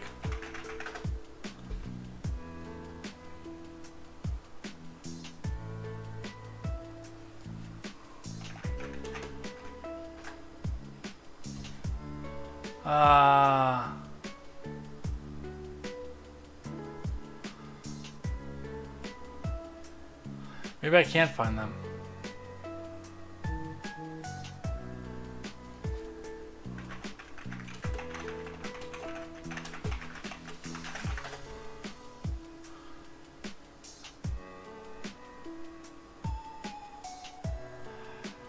Oh, if I'd have been able to find the image, this would have been hilarious, but alas, Google has failed me. You know in Super Mario World for Super Nintendo, when you were swimming along in the partial water levels and they'd have the platforms with the spikes underneath? This is a Game Chops jam. That's what I envision these barriers being. I couldn't find an image of that on Google Images, which is lame.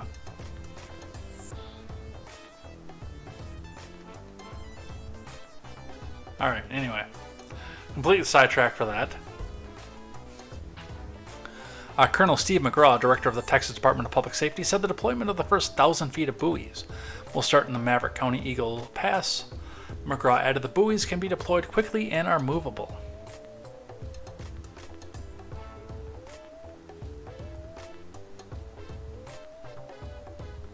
Images of the concept were displayed on each side of the table, where Abbott, McGraw, and Major General Thomas Swelzer, the Adjutant General of Texas, were sitting at the press conference. One image showed someone attempting to get over the barriers. Attempting, but possibly not successful.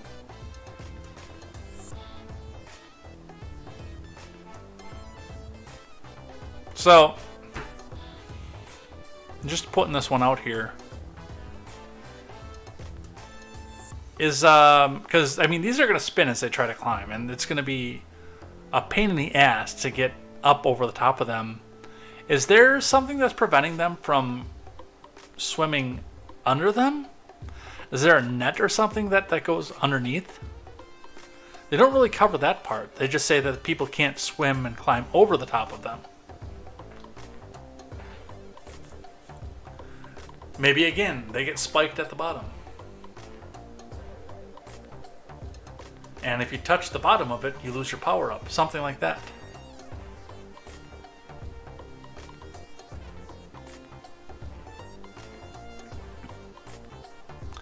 The bottom line is Texas Border Patrol is already working on this. This was something that Border Patrol had already looked at, designed, and even tested, McGraw said.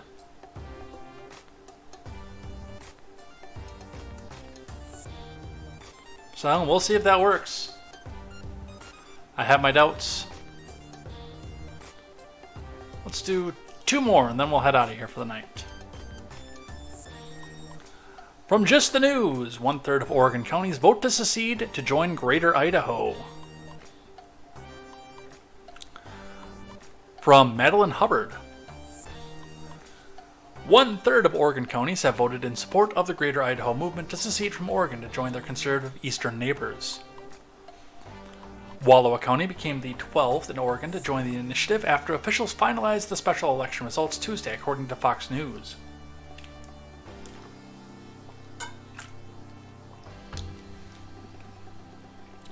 The vote was held in May, and the preliminary results showed support for joining Idaho, led by 21 votes. By the time the votes were finalized the following month, the lead shrunk to 7, avoiding Oregon's threshold for a mandatory recount by 1 vote. The Greater Idaho movement began in 2019 with the idea that large portions of rural eastern Oregon could leave to join Idaho. The movement has since grown to include people from California and Washington, according to the group's website, which says the idea behind the movement is so that conservative counties can become part of a red state. Now, the unfortunate side of that is that if this actually does pass and get through Congress, which Congress does have to act on this to redraw state lines, then large swaths of Illinois are going to want to join either Wisconsin, Missouri, or Indiana to get away from the influence of Springfield and Chicago. And who could blame them, by the way? Springfield might even want to go back to try and join into part of Missouri, or Iowa even, for that matter. The area around Iowa is pretty based, I can say that.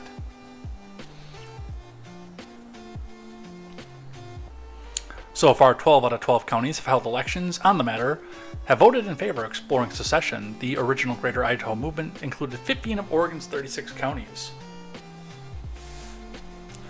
Wallowa County's election results required its commissioners to discuss a merger with Idaho. In order for the border to move, both state legislatures and Congress would have to approve the measure. So there's a lot of movement that still has to go with this, but it looks like the people definitely want it, so we'll see what happens there. And the last one before we do Twitter trending and head out of here. It is getting warm in here, by the way, too. The air conditioner is so loud, and I've had it on during Contemporary before, and I've listened back to the audio quality, and it sucks. So we're going to keep it off for right now, but we're only here for a few more minutes. And I'm going to go back and turn the air conditioner back on because it is really hot in here. Cracker Barrel faces boycott call for celebrating Pride Month. You stupid, stupid, stupid people. Look, there is a big problem with Cracker Barrel to begin with. I can't go into a Cracker Barrel. Well, I guess since my temporary onset OCD has calmed down a little bit, I haven't tried, but like after a very, very traumatic event in my life, I had a situation where I developed a level of OCD that was almost unconscionable. And the gift shop that you have to go through to get into a Cracker Barrel is so disorganized, I couldn't walk into it. I couldn't. Every red flag in my head was going off. I did do it, but I couldn't. Like, it was severely tickling the OCD in my brain. I've since again got that to calm down, but I haven't been able to go back since, and it now looks like I'm not going to be going back in there. From Christopher J. Brooks. Cracker Barrel faces calls for a boycott from critics who object to the restaurant chain showing support for the LGBTQIRIMIGIXTBYAEIOU, sometimes Y, people. The restaurant, known for its down-home decor, Southern Country-themed menu, and affordable prices, on Thursday published a Facebook post celebrating June as Pride Month, complete with a picture of a rocking chair painted in the rainbow colors that have come to represent the LGBTQIRAMIGIXTBYAEIO community. We're excited to celebrate Pride Month with our employees and guests. The restaurant posted, "Everyone is welcome at our table and our rocker. Happy Pride." Lauren Chen, host of the conservative news outlet Blaze TV, and a contributor to conservative youth organization TPUSA, urged consumers to avoid Cracker Barrel, pointing to the company's Pride Day post. "Thankfully, this makes it even easier than ever to skip this mid-restaurant whenever someone recommends it," she tweeted. "Everyone else should do their part and skip dining at the Cracker Barrel too." Look, again, the pride thing doesn't bother me as much. It doesn't. Everyone should be welcome. Everyone's welcome at the table in my house, even though temporarily, until we go find the new house, there's no table in my house. Everyone's welcome at my table. That's going to be a thing. That's always going to be a thing here, is that everyone's welcome at my table. But if you're going to start using my platform to go after kids, we're going to have a problem, and you are going to be asked to leave. Possibly forced to leave at some point too. I honestly think that this is relatively a mild one. But again, it's a point where the consumers make the decision of what they want and how they want it to be done. I don't need a Cracker Barrel. I don't get a say in how they do their business.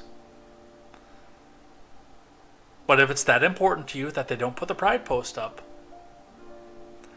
then you make the decision with your dollars on whether or not to go there. And do keep in mind again that the gift shop typically has a bunch of kids that go through it too. So that is going to affect the decision making of some of the people that make the decision on where to spend their money. But again, we go to the point where with Bud Light and with Target,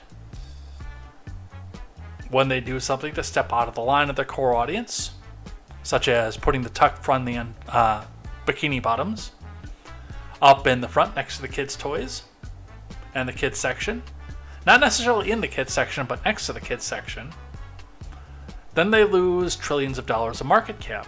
Bud Light, 30% of their market cap. And I would be treading very, very, very warily into that minefield if this is something that really bothers you. I'm sorry, if you're catering to an audience that is bothered by this kind of stuff.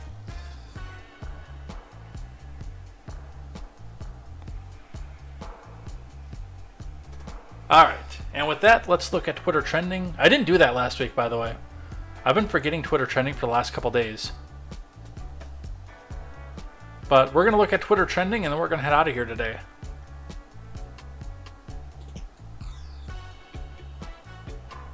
Alright, let's get down to the Explore page. Let's see. Before I hit it, I bet you. By the way, the Red Sox are playing the Yankees and are winning against the Yankees. That's in my For You. Not necessarily in trending. What are you... SmackDown is the #1 trend right now. Alright, let's have a look at what's trending on Twitter right now. #1 is SmackDown.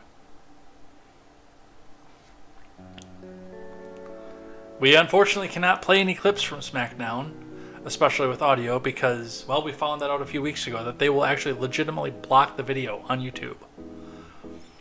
But they have a new WWE Championship for the current women's champion, Asuka. Is it Asuka or is it Asuka in this context? I know in Evangelion, Neon Genesis Evangelion, it's Asuka.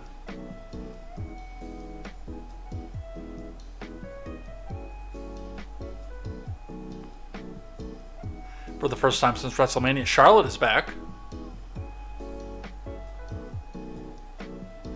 So it looks like their big trend right now is going on for the women's championship. It's a cool looking belt, I'm not going to lie. Alright, let's move off of that one.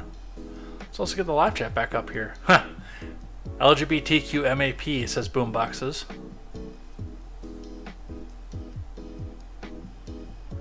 What's our next trend tonight? Devers is trending. I don't know who Devers is. It's in the MLB. Rafael Devers takes Garrett Cole deep again. Still owns him. First homer since May 19th. And this is in the Sox-Yankees game, which the Yankees still suck. Look at that. That's gone. And see, he's used to having to get higher than that, going out that direction, because in Fenway, there's a great big wall right there.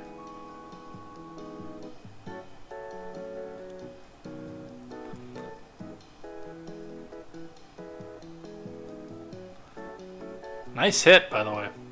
I'll have to go back and watch the rest of the Sox game after this. I'm doing MLB again, by the way, because going back to who you decide to give your money and your views to and who you decide not to. When they pull the rainbow logo from their MLB logo, I decided it was time to go watch the Major League Baseball again. I will give the Red Sox the benefit of the doubt with their Black Lives Matter banner facing the Mass Pike, because they haven't done anything like that again since then. But just remember, I can turn that TV off in just a second. Cillian Murphy is trending. Who is that? This is from the Tampa Bay Devil Rays. You're telling me this isn't Cillian Murphy? I guess I don't know who that is. He's here, the Batman Jonathan Crane, Slutty Scarecrow, Cillian Murphy scene Batman Begins. I remember that. No, he would be too young to be.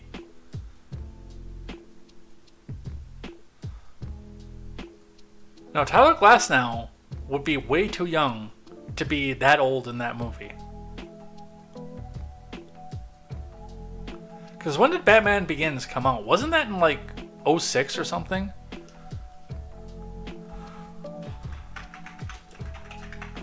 '05. Yeah. No. Tyler Glasnow is way too young to have been in that movie 20 years ago.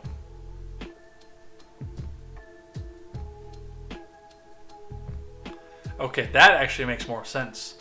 Zach Gaines says, I'm fully convinced Tyler Glasnow is Cillian Murphy's long-lost younger brother. That makes more sense.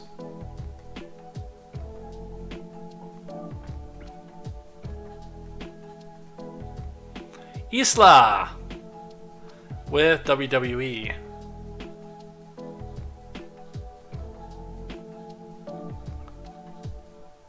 Alba and Isla, SmackDown.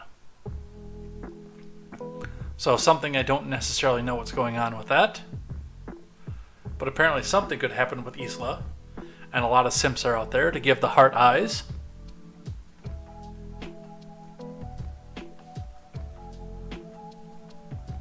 And the last one, also in WWE, is Shayna is trending. Isla Dawn and Alba Fire kick Shayna and Ronda's ass, and there will be a unification match for the women's tag titles at some point.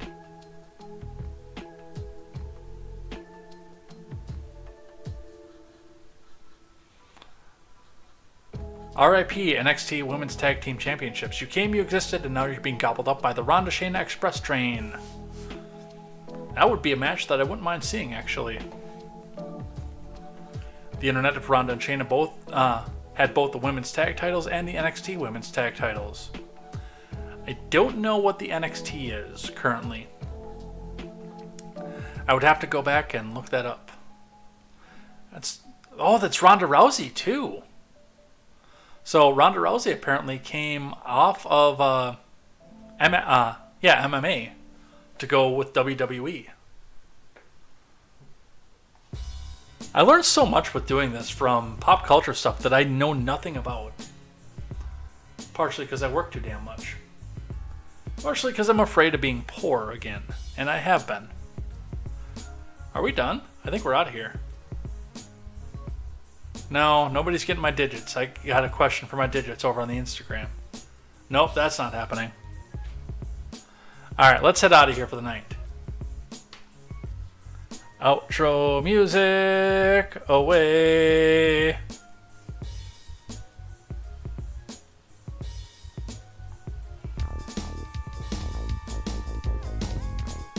Alright, thank you everybody who came by and hung out, chatted in the live chat.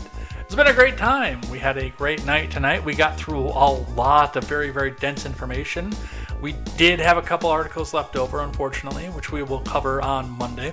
Not enough to make a makeup stream on Saturday, plus I'm out of town this weekend anyway, so no chance for a makeup stream tonight. We will get back down to the pattern, by the way.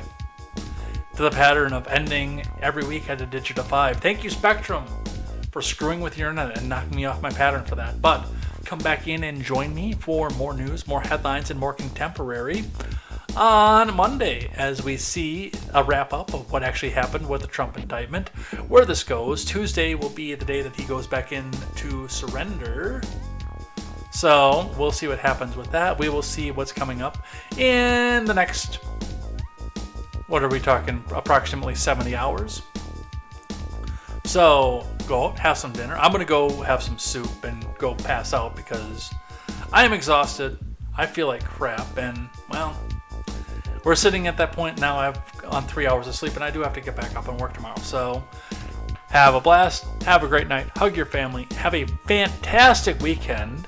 It's going to rain up here, but it's probably going to be great over where you are. And with that, we will see you here next time for more news, more headlines, and more contemporary. Stick around if you're on Twitch.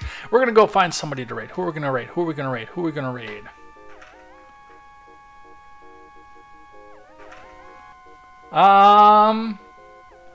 Let's raid Twilight. Skittles is doing Twilight Princess, I think. Let's go raid Jay Skittles and do Twilight Princess. It's not Tears of the Kingdom, so we don't have any spoilers for that. But yeah, we're out of here. Take care. Have a good night.